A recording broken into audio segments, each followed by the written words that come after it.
Okay, அந்த 2 பசங்க reels போடுற பசங்களை கூப்பிட்டு வச்சு ஆபீஸ்ல உட்கார வச்சு இதெல்லாம் என்னப்பா இது? இவங்க சோசியல் மீடியால ப்ரொமோஷன் பண்ண மாதிரி செலவு பண்ண மாதிரி இந்தியால எந்த கட்சியும் பண்ணியிருக்காது. ஓகேவா? எங்க திறந்தாலும் அவங்க ஆடு. யூடியூப்ல ஆட் பார்க்காம தமிழ்நாட்டுல வேற எந்த வீடியோவும் யூடியூபே பார்க்க முடியாதுங்கிற நிலைமையில வச்சிருந்தாங்க. ஸ்கிப் கூட பண்ண முடியாத அந்த அளவுக்கு வச்சிருந்தாங்க. வாரி இறைச்சிருந்தாங்க.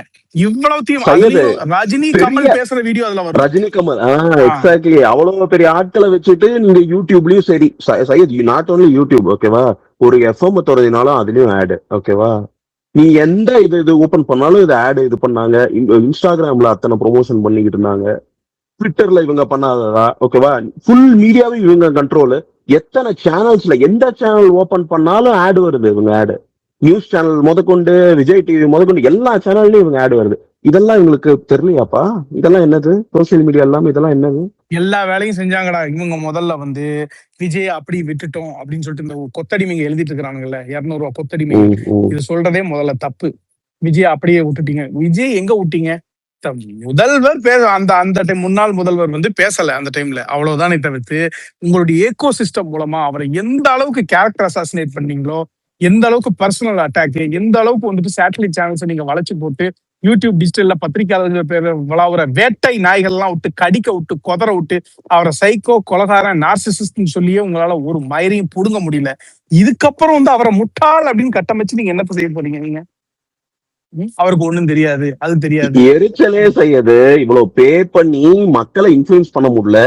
ஆனா இங்க ஒரு ஆர்கானிக்கா யாருக்கும் எதுவும் பே பண்ண முடியும்.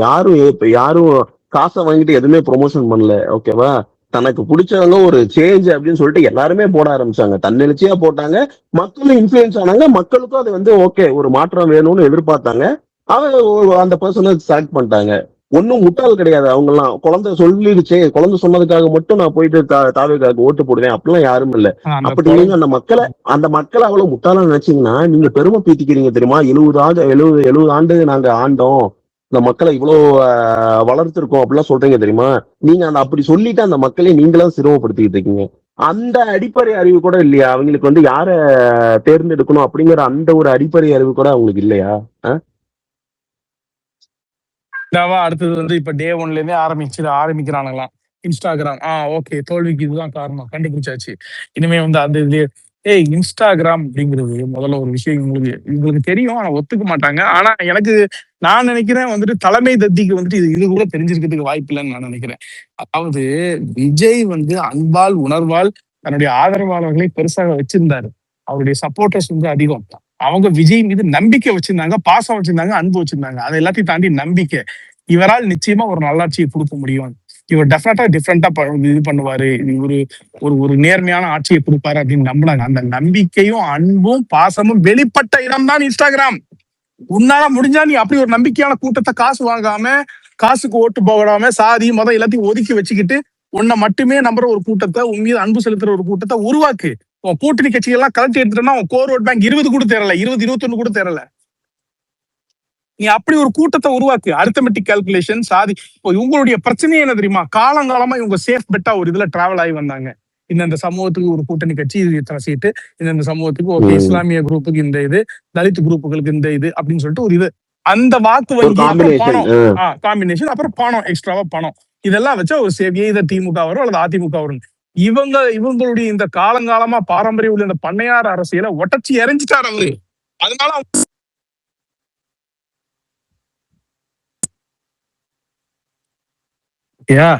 இதனால அவங்களுக்கு என்னன்னா அடுத்தது எப்படி அரசியல் பண்ண போறோம், இப்படி ஒரு ஃபார்முலா இருந்தது, இப்படி ஒரு ரூட் இருந்தது, இதுல நம்ம டிராவல் பண்ணிக்கிட்டு இருந்தோம். இப்ப அதெல்லாம் கிடையாது. இனிமே எப்படி அரசியல் இயங்க போகுது அப்படிங்கிற ஒரு விஷயம் இது அவனுக்கு. இனிமே நான் மக்கள் செல்வாக்க போய் நான் எங்க சம்பாதிப்பேன்? அவருடைய கோர் ஓட் பேங்க்னு திமுக ஒண்ணு இருக்குது, அது அப் டு சர்டன் எக்ஸ்டென்ட் தான்.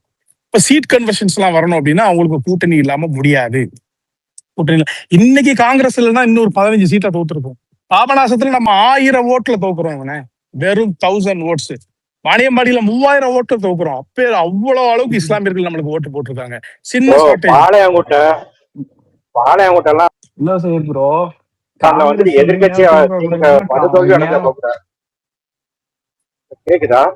காங்கிரஸ் திமுக நேரம் கன்னியாகுமரி ஸ்வீப் செய்யறோம். நம்ம கன்னியாகுமரி ஸ்வீப், கன்னியாகுமரியில 6 இடத்துல 2வது இடமா செய்யுது ப்ரோ. நிச்சயமா, நிச்சயமா. இல்ல நம்ம வந்து ராணிப்பேட்டையில ஜெயிக்கிறோம். நம்மளால வந்து வாணியம்பாடியில ஸ்லைட் மிஸ் அப்படிங்கிற மாதிரி இருந்ததுன்னா நீ பாத்துக்குவேன். சின்ன டிஃபரன்சஸ். பாபநாசத்துல 1000 ஓட்டுல தோக்குறோம். ஓகேயா?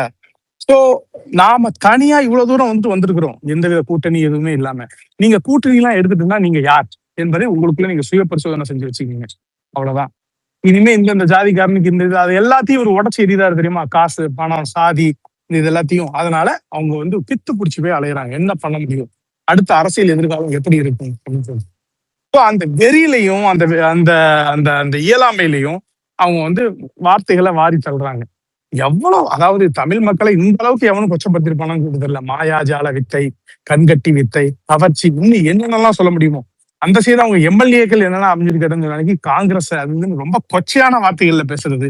இந்த அளவுக்கு ஒரு என்ன சொல்றது, ஒரு சம்பட்டி அடி அவங்க பாத்துருக்க மாட்டாங்கன்னு நினைக்கிறேன். ஏன்னு கேட்டா, எம்ஜிஆர் கொடுத்த 2014 தோல்வியில வந்துட்டு விட்டுட்டு போனாங்க. ஒன்னே ஒண்ணு இது மட்டும் சொல்லு. இல்ல எம்ஜிஆர் கொடுத்த 2010 தோல்வியில தொடர் தோல்விகளை கொடுத்துட்டு இருந்தாரு திமுகவுக்கு. எம்ஜிஆர் பரிசளிச்சிட்டு இருந்தாரு.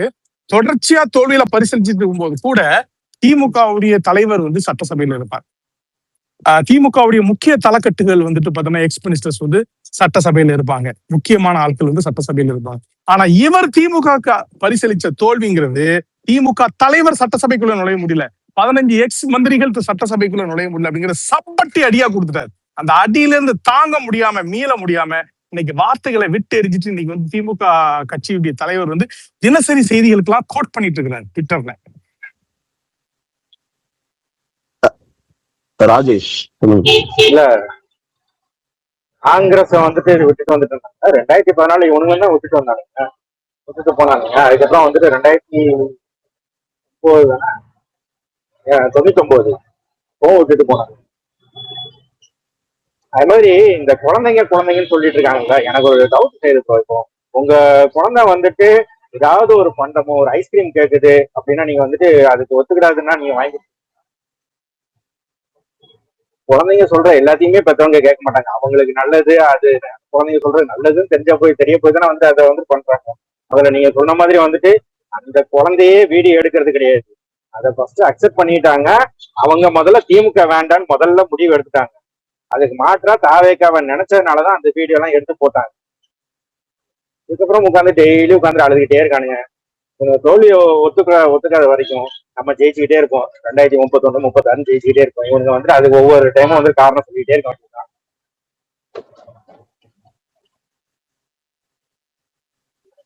இவங்க பண்ற கோமாளித்தனம் என்னன்னா 10 நாள் கூட ஆகல. 10 நாள்ல வந்து மக்கள் வந்து இந்த ஆட்சி மேல வந்து அதிருப்தி ஆயிட்டாங்களாம். அதாவது இவரே தான் சொன்னாரு 6 மாசம் வந்து ஓகேவா, 6 மாசங்கிறதே கம்மி ஓகேவா. ஒரு 6 மாசம் வந்து எந்த இடையூறும் பண்ண மாட்டோம். ஓகே, ஒரு புது கவர்மெண்ட் ஒண்ணு ஃபார்ம் ஆகுதுன்னா கண்டிப்பா டைம் தேவை ஓகேவா. ஏன் இவங்க நம்ம வந்த ஒரே வாரத்துல வந்து அந்த 1000 ரூபாய் இதை வந்து கொடுத்துட்டோம் ஓகேவா. மகளிர் உரிமை தொகை தடைப்பற்ற கூடாதுன்னு சொல்லிட்டு அதை கொடுத்துட்டோம். இவங்க வாக்குறுதி கொடுத்தாங்களே 21ல கொடுத்தாங்களே உரிமை தொகைன்னு சொல்லிட்டு அது எத்தனை வருஷம் கழிச்சு, 2.5 வருஷம் கழிச்சு கொடுத்தாங்க ஓகேவா. ஒரு புது கவர்மெண்ட் ஆகுது, ஃபார்ம் ஆகுது, அதுக்கு உண்டான டைம் வேணும். நீங்க அதுக்குள்ள என்ன 10 நாள்ல வந்து என்ன அப்படி என்ன மக்களுக்கு ஆன்டி சேர்ந்துருச்சு இந்த கவர்மெண்ட் மேல? இவனுங்க இப்ப இருந்தே ஒரு ஃபெயில்டு நரேட்டிவா இப்ப இருந்தே செட் பண்ணிட்டு இருக்கானுங்க. எனக்கு சிரிப்பா தான் வருது இவனுங்களை பார்த்தா. அவ்வளவு மக்கள் அவ்வளவு முட்டாளா? இப்ப இத இவனுங்க பண்றத பார்த்துட்டு ஓ அப்ப கவர்மெண்ட் 10 நாள் அவை சிரிக்க மாட்டாங்களா மக்களே? என்ன ஒரு மாசம் கூட அவளை ஏன் இப்படி இது பண்ணிட்டு இருக்கீங்கன்னு மக்கள் கூட இல்லைங்க. ரெண்டாவது நாள் சட்டமன்றத்திலேயே வந்து உதயநிதி இதை சொல்றாரு. மக்கள்லாம் வந்துட்டு ஏன்டா ஓட்டு போட்டு வந்துட்டு கவலையில இருக்காங்க. 2வது நாள் சட்டமன்றத்துல பதவி ஏத்து முடிச்ச 2வது நாள் வந்து எப்படி வந்து அவனுக்கு தோணும்? இன்னும் ஒரு நாள் கூட கவலையில யார் இருப்பானா? அறிவாலயத்தில் இருக்கவன் கவலையில் இருப்பான். ஒருவேளை அவங்க நம்மளுக்கு ஓட்டு போட்டுருக்காங்களோ என்னவோ, அவங்க குடும்பத்துல அறிவாலயத்தில் இருக்கக்கூடிய குடும்பத்தில் உள்ளவங்களே மேபி அவங்க உண்மையில் நடந்திருக்கும். உண்மையிலுமே உடன்பிறப்புகளே நிறைய பேர் போட்டிருக்கானுங்க போல. இல்ல அது உண்மைதாங்க. இப்ப என்னோட ஃபேமிலிலேயே பாத்தீங்கன்னா நிறைய கவுன்சிலர் டிஎம்கே கவுன்சிலர்ஸ் இருக்காங்க. அவங்க ஹஸ்பண்ட் அண்ட் ஒய்ஃப் வந்து டிஎம்கே போடுறாங்கன்னா அவங்க பசங்க எல்லாம் டிவி கேக் தான் போடுறாங்க. அதனாலதான் இவனுக்கு புலம்பலே. அந்த இன்ஸ்டாகிராம் ஒண்ணு சொல்லிட்டு ஏமாத்திட்டு இருக்காங்கல்ல, அது வந்து இந்த 1,70,00,000 அந்த ஓட்டு இல்ல, அவங்க சைட்ல இருந்து நம்மளுக்கு கொஞ்சம் டிரான்ஸ்பர் ஆயிடுச்சுல்ல, அதை வந்து நம்ம இன்ஸ்டாகிராம் பார்த்து போட்டோம்னு நினைச்சு வாழ்ந்துட்டு இருக்காங்க. இப்ப எத்தனை பேர் இன்ஸ்டாகிராம் யூஸ் பண்ணிடுவாங்க? நான் கேட்கறேன். இவன் என்னத்தையாவது உட்காந்துக்கிட்டு அவர் ஆட்டோக்காரர் சொன்ன மாதிரி அந்த வீடியோ எடுத்து போடுறதே பெரியவங்க தானே, குழந்தைங்களே ரெக்கார்ட் பண்ணி எடுத்து போட்டுருதா என்ன? அவங்க அதை அக்செப்ட் பண்ணிட்டு அதுக்கேற்ற சரி ஓகே ஒரு நல்ல சேஞ்ச் வருது, இதை நம்ம பிள்ளையும் பிடிச்சிருக்கு அப்படிங்கிறத அவங்க முன்னாடி ஓப்பனா எஸ்டாப்ளிஷ் பண்றாங்க. அதை வச்சுதான் அந்த இன்ஸ்டாகிராம் இதெல்லாம் வந்துச்சே தவிர ஈவினிங் அதை உட்காந்து இப்ப சையத் ப்ரோ சொன்ன மாதிரி இன்ஸ்டாகிராம்ல ஈவினிங் பண்ணாத அழிச்சாட்டியமா அது என்னென்ன பண்ணானுங்க. ஒரு இன்ஸ்டாகிராம், இன்ஸ்டாகிராம் யூடியூப், இன்ஃபுளுசரை விடாம ஃபேஸ்புக், யூடியூப்ல நீங்க என்னென்ன எல்லா வேலைகள்லாம் செஞ்சீங்க? அத்தனை பேரையும் விலைக்கு வாங்கி எவ்வளவு வச்சிருக்கீங்க. நெரேட்டிவ் எல்லாம் அந்த கரூர் விஷயத்துல எல்லாம் அவ்வளவு நெரேட்டிவ் செட் பண்ணாங்க. இன்னைக்கு ஒரு வீடியோ வந்திருக்கு, எனக்கு அவங்க மேல ஒரு கோபம் இல்ல, ஜெயிச்சப்ப நாங்க அழுதேன்னு சொல்லி இன்னைக்கு அந்த ஃபேமிலி இன்டர்வியூ பேசுறாங்க. அவர் வந்தா நான் பிரியாணி சமைச்சு தருவேன்றாங்க. நீ யாரை ஏமாத்திட்டு இருக்க? நீ நீயே ஏமாத்திக்க அந்த வேண்டியதான். கரூர் விஷயம் சொன்னதுக்கு அப்புறம் தான் வந்துட்டு எனக்கு ஒரு இது வந்துச்சு. இல்ல கரூர் விஷயத்துல நம்ம பசங்க எல்லாம் வந்துட்டு போஸ்ட் போட்டாங்க. ஆனா போஸ்ட் போட்ட எல்லாரும் முறையும் வந்துட்டு கேஸ போட்டானுங்க. அதை வந்துட்டு டெலிட் பண்ணானுங்க. பாலிமர் நியூஸ்ல இருந்து அவனுக்கு அகேன்ஸ்டா போடுற நியூஸ் எல்லாத்தையுமே டெலிட் பண்ணானுங்க. புதிய தலைமுறைக்கு வந்துட்டு அந்த இது கொடுக்க மாட்டானுங்க. ஒட்டு மொத்தமா மீடியாவை கண்ட்ரோல்ல வச்சுக்கிட்டு நம்ம மேல படிய போட்டானுங்க. ஆனா நீங்க மக்கள் எந்த இன்ஸ்டாவை பார்த்துப்பா வந்துட்டு மக்கள் ஆதரிச்சாங்க? மக்கள் எல்லாம் தாங்கி பிடிச்சாங்களா விஜய் அப்படிப்பட்டவர் இல்ல அப்படின்ட்டு தாங்கி பிடிச்சாங்களே. எதை பார்த்து தாங்கி பிடிச்சாங்க? இல்ல இவனுங்க பிரச்சாரம் பண்ண இடத்துலயே நிறைய குழந்தைங்கள பள்ளி மாணவர்கள் இவங்கெல்லாம் வச்சு பேச வைக்கலையா அவங்க? எத்தனை குழந்தை வந்து அந்த பிரச்சாரத்து போது வந்து திமுகவுக்கு வாக்களிச்ச மாதிரி வந்து ஒரு ஆர்கெஸ்ட்ரேட்டட் டிராமா எல்லாம் பண்ணாங்க. அதெல்லாம் எந்த கணக்குல சேரும்? அந்த இதுல அந்த முதல்வர் காங்கிரஸ் வரல, அதுவே இவனுக்கு பேக்கா உருவாக்குன ட்ரெண்ட் தானே. அப்ப அதெல்லாம் என்னது? அப்ப அவன் முன்ன மதிக்கல. அவன் நீ இன்ஸ்டாகிராம்ல இந்த மாதிரி கருமத்தை எல்லாம் பண்ணிட்டு இருந்தீங்கன்னா அவனுக்கு எரிச்சு அடைஞ்சிருக்கான். நீ அதை செய்யாம இருந்ததுன்னா கூட இன்னொரு 5 லட்சம் சேர்த்து வாங்கியிருப்பேன். ஒவ்வொன்னா செஞ்சு செஞ்சு செஞ்சு மொத்தமா வந்து உன் ஓட்டை எங்களுக்கு தள்ளி விட்ட. சரி இப்படியே பண்ணிட்டு அடுத்து இன்னும் கொஞ்சம் ஒரு 1 கோடி ஓட்டு சேர்ந்தா வரும். அது இல்லாம நீங்க மக்களே வந்து நீங்க எப்ப பார்த்தாலும் அப்ப இது கொஞ்சம் ஒரு நாளைக்கு இப்பயே அதான் பண்றானுங்க. முன்னாடி என்ன பண்ணானுங்க, மக்கள் எல்லாம் முட்டாளு, இவன் பின்னாடி போறவனுங்க எல்லாம் அறிவு இல்லாதவனுங்க, இந்த லேடிஸ பூரா அபியூஸ் பண்றது செய்யறது, இத ஃபுல்லா உட்காந்து ஒரு ஒரு கேங்கா உட்காந்துட்டு புள்ளி பண்ணிட்டு இருந்து இப்போ அது ஏன் போயிட்டாங்க வந்து மக்கள் போயிட்டாங்கன்னா வந்து அப்படி வந்து புள்ளி பண்ணிட்டு இருக்காங்கன்னா, ஏன் மக்கள் அப்படி சொல்லிட்டு இருக்காங்க அப்படின்னா, காசை வாங்கிட்டு வந்து ஓட்டை வந்து விஜய்க்கு மாத்தி கொடுத்துட்டாங்க. அந்த இது சுத்தெல்லாம் போச்சு அப்படிங்கிற ஒரு இது புரியுதா இல்லையா? சரி அவனுக்கு தான் ஓட்டு போட மக்கள் போறீங்கன்னா துரோகம் பண்ணிட்டாங்க அப்படிங்கிற ஆமா ஒரு ஆமா ஃபீல்ல ஆமா ஆமா அது இருக்கானுங்க. நேரடியா சொல்ல முடியாதுல்ல அந்த வார்த்தையை. ஆகையனால இப்படி இந்த மாதிரி அதாவது மக்கள் இத்தனை நாள் காசையே நீங்க துரோகம் பண்ணிட்டு கொள்ளையடிச்சு இருந்தீங்க. மக்கள் காசையே அதான் கொள்ளையடிச்சு இத்தனை நாள் அது நீங்க 5 துரோகம் பண்ணிட்டு வருஷத்துக்கு இருந்தீங்க. ம் மக்கள் ஒரே ஒரு தடவை உங்களுக்கு துரோகம் பண்ணிருக்காங்க. துரோகம்லாம் இல்ல. துரோகம் எல்லாம் கிடையாது, கரெக்டான விஷயம் பண்ணிருக்காங்க. ஆனா அது ஆக்சுவலா உங்களை பொறுத்த வரைக்கும் துரோகம். துரோகம் வேற பண்ணணும், ஏஜ் இவங்களுக்கு துரோகம் வேற பண்ணணுமா இருக்கு இல்லைங்க. கொஞ்சம் ஏஜ் ஆனவங்க எல்லாம் இது கொஞ்சம் இப்ப எங்க வீட்லயே வந்து ஒருத்தவங்க எங்க அத்தை எல்லாம் வந்து அவங்க வந்து லிட்டரலா என்கிட்ட சொல்றாங்க, எப்பா 1500 வாங்கிட்டு நீ சொன்னு போட்டுட்டேன்ப்பா, எனக்கு மனசெல்லாம் கஷ்டமா இருக்குப்பான்றாங்க. அது வந்து இவனுங்க இத்தனை வருஷமா இவனுங்க அதை ஏற்படுத்தி வச்சிருக்கிற ஒரு என்ன சொல்றது ஒரு டிராமா ஒரு நெரேட்டிவ்னு வச்சுக்கோங்களேன். அது இந்த பிரேக் ஆயிடுச்சு. பிரேக் ஆகி ஜெயிச்சதுக்கு அப்புறம் அவங்க வந்து தே ஆர் ஹாப்பி நவ். அதுக்கப்புறம் இவங்க இந்த டிஎம்கே ஏடிஎம்கேவோட கூட்டணி வச்சதுக்கு அப்புறம் அவங்களே சீன் போயிட்டாங்க. இவனுங்க என்ன இவ்வளவு கேவலமா போயிட்டு பண்றானுங்க, ஒருத்தர் ஜெயிச்சு வந்து 5 வருஷம் வந்திருக்கான், என்னதான் பண்றான்னு பார்த்துட்டு அப்புறம் பண்ணா பரவாயில்ல, வர்றப்ப இவ்வளவு கேவலமா பண்றானுங்க. அப்ப இவனுங்களோட லட்சணம் என்னங்கிறது இவனுங்க நம்மள மாதிரியே நம்மள கவனிக்காமலாம் விடல. அந்த ஸ்டாலின் சொல்ற மாதிரி வந்துட்டு நம்ம கவனிக்காம விட்டோம். டேய் விஜய் மாதிரியே வந்துட்டு எல்லாத்தையும் ட்ரெஸ் போடுறதுல இருந்து அவரை மாதிரியே வந்துட்டு துண்டு தூக்கி போடுறதுல இருந்து அவரை மாதிரியே எல்லாத்தையும் பண்ணிட்டு எங்களை கவனிக்காம விட்டீங்களா? ஒன்னொன்னா எங்களை காப்பி தாண்டா அடிச்சீங்க. இல்ல அவருக்கு குழந்தைங்க எல்லாம் இன்ஸ்டாகிராம்ல எல்லாத்தையும் காப்பி அடிச்சு எதுவுமே முடியல. வந்துட்டு இந்த ரீல்ஸ் போடுற அந்த 2 பசங்களை கூப்பிட்டு வச்சு சிஎம் ஆபீஸ்ல உட்காந்து பேச வச்சு ஆமா எல்லாம் பண்ணாங்க. எல்லாமே வைப் வித் ஸ்டாலின். ஆனா எல்லாம் பண்ணியும் வந்துட்டு தோத்துட்டாங்கன்னா அப்ப என்ன பண்றது? இல்ல யாருக்கு தெரியுமா இதெல்லாம் ஆர்கானிக்கா எக்ஸசைஸ் பண்ற உரிமை இருக்கு, நம்ம தலைவருக்கு தான் இருக்கு. ஆனா அவர் எந்த விதமான இன்ஸ்டா இன்ஃபுளுசர்ஸையும் யூடியூபர்ஸையும் கூப்பிட்டு அவர் எந்த தண்ணிலை விளக்கமும் கொடுக்கல, இன்டர்வியூ கொடுக்கல. இவங்க இந்த 5 வருஷத்துல இவங்க சந்திக்காத இன்ஃபுளுசரே கிடையாது ப்ரோ. இர்ஃபானை கூப்பிட்டு வச்சு இன்டர்வியூ கொடுத்தது உதவி. அவன் இர்ஃபான் வந்து அதுல கேட்கிறான், நான் சிஎம் கூட உட்காந்து சாப்பிட முடியுமான்னு. இந்த ரேஞ்சில தாண்டா நீங்க உங்களோட இன்ஃபுளுசர்ஸும் இதுவும் வச்சிருக்காங்க. இவர் வந்து டச்சிங் டிஸ்டன்ஸ்ல இருக்காரு. ஒரு சினிமா ஃபெட்டர்னிட்டில இருந்துகிட்டு ஒரு தடவை கூட எந்த இன்ஃபுளுசரையுமே தன்னை இன்ஃபுளுன்ஸ் பண்ணுவேன்னு யாரையாவது நேர்ல கூப்பிட்டாரா? நீங்க கூப்பிட்ட மாதிரியோ இல்ல இன்டர்வியூல போய் ஏதாவது யூடியூப்ல மதன் கோரி கூட உட்காந்து இன்டர்வியூ பண்ண போறான்னு நினைச்சு கடைசியில் அனுப்பிச்சா கிடையாது. அது கூட நம்ம வந்துட்டு இன்ஃபுளுன்ஸ் ஆயிரும்னு சொல்லிட்டு அவர் மொத்தமா அவர் சினிமால சம்பாரிச்சு வச்ச நல்ல பேரு இந்த 2009 ஆரம்பிச்சு 2026 வரைக்கும் விஎம்ஐ செஞ்ச நலத்திட்ட உதவிகள் பிளஸ் அவரோட அந்த கேம்பெயினிங் கேப்பபிலிட்டி இதை மட்டுமே முன்னிலைப்படுத்தி தான் அவர் தேர்தலை சந்திச்சாரு, ஜெயிச்சும் வந்துட்டாரு. திரும்ப திரும்ப இன்ஸ்டா இன்ஸ்டா இன்ஸ்டா இன்ஸ்டா டேய் என்னடா எப்படா திருந்த போறீங்க? இந்த எனக்கு அதுல ஒரே ஒரு சந்தேகம், உங்க சின்ன 2 வாரம் விட ஆச்சு. கொஞ்சம் இன்ஃபுளுசஸ் சின்ன வாழ்ந்துட்டு தலைவர் போறானுங்க. டே 1ல இருந்து இப்பத்துல இருந்து ஆரம்பிச்சு கொஞ்சம் பேருக்கு காசு இல்லைங்க, கிடைக்கும். அந்த ஏன் சரி ப்ரோ, அதுல பாதி இல்ல, அதுல பாதியாவது நமக்கு கொஞ்சம் கொடுக்கலாம்ல, ட்விட்டர் பசங்களுக்கு கொஞ்சம் கொடுக்கலாம்ல, இன்ஸ்டா மட்டுமே சொல்றானுங்க. ட்விட்டர் அவ்வளவு பெரிய ரீச் இல்ல. இன்ஸ்டால ட்விட்டர்ல அவங்க ஜெயிச்சிட்டோம்னு நினைச்சு வாழ்ந்துகிட்டு இருக்காங்க. இன்ஸ்டால தான் அவங்க தோக்கடிச்சிட்டாங்களாம், ட்விட்டர்ல அவங்க தான் ஜெயிச்சாங்களாம். இப்போ ஒண்ணு கெட்டு போலாம் அவங்க. இன்ஸ்டால அவங்க பாத்தீங்கன்னா இன்ஸ்டா அக்கௌண்ட் கிரியேட் பண்ணி நல்ல ஃபாலோவர்ஸ் வச்சு நான் திமுக இருந்து நல்ல காசு வாங்கலாம்னு ஐடியா பண்ணிட்டேன். இல்லைங்க, எனக்கு அதுல ஒரு டவுட்டுங்க.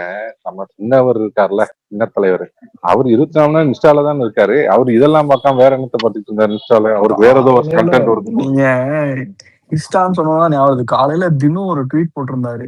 எடப்பாடி சொன்னாரா, உதயநிதி அவர்களே நீங்க நைட்டு யார காலை தேடி இன்ஸ்டாகிராம் போறீங்கன்னு தெரியலன்னு சொன்ன ஆளை போய் எடப்பாடி காலை தேடி போயிருக்காருன்னா இவங்க எவ்வளவு கேவலமான ஒரு கூட்டணியை உருவாக்க ரெடியா இருக்காங்க. இவங்க 2 பேரும் கேட்கறதுக்கே நாராசமா இருக்கு. ச்சீ, எப்படா இப்படி மானங்கட்டத்தனமா வாழ்றாங்க. இன்னைக்கு பாத்தீங்களா எல்லா அவங்க கட்சிக்காரங்களும் ஏன் போனா என்ன தப்புன்னு பேசிட்டு இருக்காங்க. இல்ல அது டெக்னிக்கலி வாட் இஸ் ராங் அப்படிங்கிறானுங்க. டேய் என்ன சரி, இதை போய் மக்கள்கிட்ட தைரியமா சொல்றா முடிஞ்சா? நீங்க பாஜகவோட ப்ராக்சி ஏடிஎம்கே நீங்க அப்புறம் ஏன் போய் சேர்ந்தா என்ன பிரச்சனைன்றீங்க? அதான் திரும்பதான் வந்துட்டு நான் திரும்ப சாலிடா இதுதான் நடந்துச்சுன்னு சொல்லாத வரைக்கும் அவங்க வந்துட்டு சுடுமணர்ல இதுக்கு மேல என்ன சொல்லணும், போதிய அளவு சொல்லிட்டாரு. முடிச்சுக்கிறேன், சொல்ல வேணாம். இருங்க, இன்னைக்கு வந்துட்டு அது இல்ல, அது காசிப்பு நல்ல, அப்பதான் வந்துட்டு திரும்ப அதை சொல்றதுக்கு உண்டான ஒரு இடம் கிரியேட் ஆகும். அந்த மாதிரி மாத்தி மாத்தி பேசி இவங்க செத்துடணும். இவங்க வந்துட்டு வாழவே கூடாது. இந்த மாதிரியே அவங்க வந்துட்டு மண்டை குழம்பி போய் வச்சு கடைசியில பாருங்க, ஆமா உண்மைதான் ரெக்கார்டிங் இருக்குன்னு என்னைக்காவது ரெக்கார்டிங் எடுத்து போட்டு தெருவுல நிப்பாட்ட போறாங்க பாருங்க. நான் அர்ஜுனை பார்த்து விவேக் கேட்பார்ல, சொல்லவான்னு எல்லாத்தையும் சொல்லிட்டியே அப்படின்ற அந்த 4:45 ஒரு கால் வந்துச்சுன்னு சொன்னாரு, அந்த ரெக்கார்டிங்க அப்படியாதான் இருக்கும். நான் என்ன சொல்றேன், உங்களுக்கு வந்துட்டு பச்சையா தெரியுது. எம்ஏ பேபி, அதாவது சிபிஐஎம்மோட ஜெனரல் செக்ரட்டரி, பாலிட் பியூரோ மெம்பர், அவர் வந்துட்டு இந்தியா லெவல் லீடர். அவர் ஆரம்பிச்சு யாரு சொல்லல, இதை யாரு சொல்லல, ஜோசியக்காரை முதற்கொண்டு சொல்றானேடா, நீங்க 2 பேரும் கூட்டணி வச்சு விஜய் ஆட்சிக்கு வரப்பாத்திருக்க ட்ரை பண்ணீங்க. இதுக்கு மேல யாரா சொல்லணும்? இதுல கொத்தடிமைங்களோட முட்டெல்லாம் கேட்டா ஐயோ, ஓசோன் லேயரை முட்டி தூக்கிடுவாங்க போல. ஒரே முட்டா தூக்கி அப்படியே அவனுங்க அப்படி பேச்சுவார்த்தை அதுல என்ன தப்பு அப்படின்னு சொல்லிட்டு கேக்குறானுங்க. அதுல என்ன தப்பு? ராஜீவ் காந்தி என்ன சொல்றான் இப்ப, அதாவது இப்ப அதிமுகவோடு பேர் என்ன கூட்டணி வச்சு திமுக முயற்சி செய்து திருமாவளவனை முதலமைச்சரானா என்ன தப்பான்? ஓகேவா பாரு, திருமாவளவன் முதலமைச்சர் ஆகணும்னு சொல்லிட்டு திமுகவுக்கு அவ்வளவு ஒரு அக்கறை. இப்பா இத்தனை வருஷம் ஆண்டிங்களே ஒரு அமைச்சர் பதவி கூட விசிக்கு யாருக்கும் கொடுக்க மாட்டீங்களா? அவர் 10 சீட்டு கேட்டாரு, அதுவே நீங்க தரல. 8 சீட்ல நிறுத்திட்டு 8 சீட்டு கொடுத்தாங்களே சந்தோஷ். அந்த 8 சீட்டை அவர் கேட்ட இடத்த அதையும் மாத்தி கொடுத்து தாலி எடுத்து இந்த தேர்தல்ல அவர் முன்னாடியே சொன்னாரு, இது கணிச்சு இந்த தேர்தல் ஒரு இது மாறும் அப்படின்ட்டு மாநில தேர்தல் எதிர்பார்க்க மாட்டாரு. மேபி லைக் அதுதான் அந்த அசெம்பிளியை அதையும் விடலையே, அவரு காட்டுமன்னார் கோயில இவரை நிக்க விடலையே.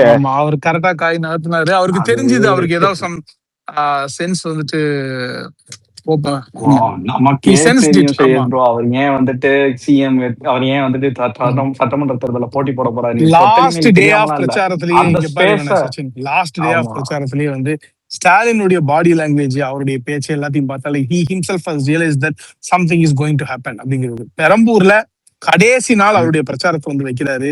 அவருடைய குரல் தளதளத்து போச்சு. அவருடைய இதுல அதாவது ஒரு பாசிட்டிவ் வைப்ல முடிக்கிறதுன்னு சொல்லுவாங்க தெரியுமா, ஒரு கான்பிடென்ட்டோட. அப்படிங்கிறதுலாம் இல்ல, நம்ம something is going to happen, நம்ம லூஸ் பண்ணிட்டு இருக்கிறோம் அப்படிங்கிறது கிளியர்லி சென்ஸ்ட் இட். அவரு சரி ப்ரோ நாம இது கால்ல பேசணும்.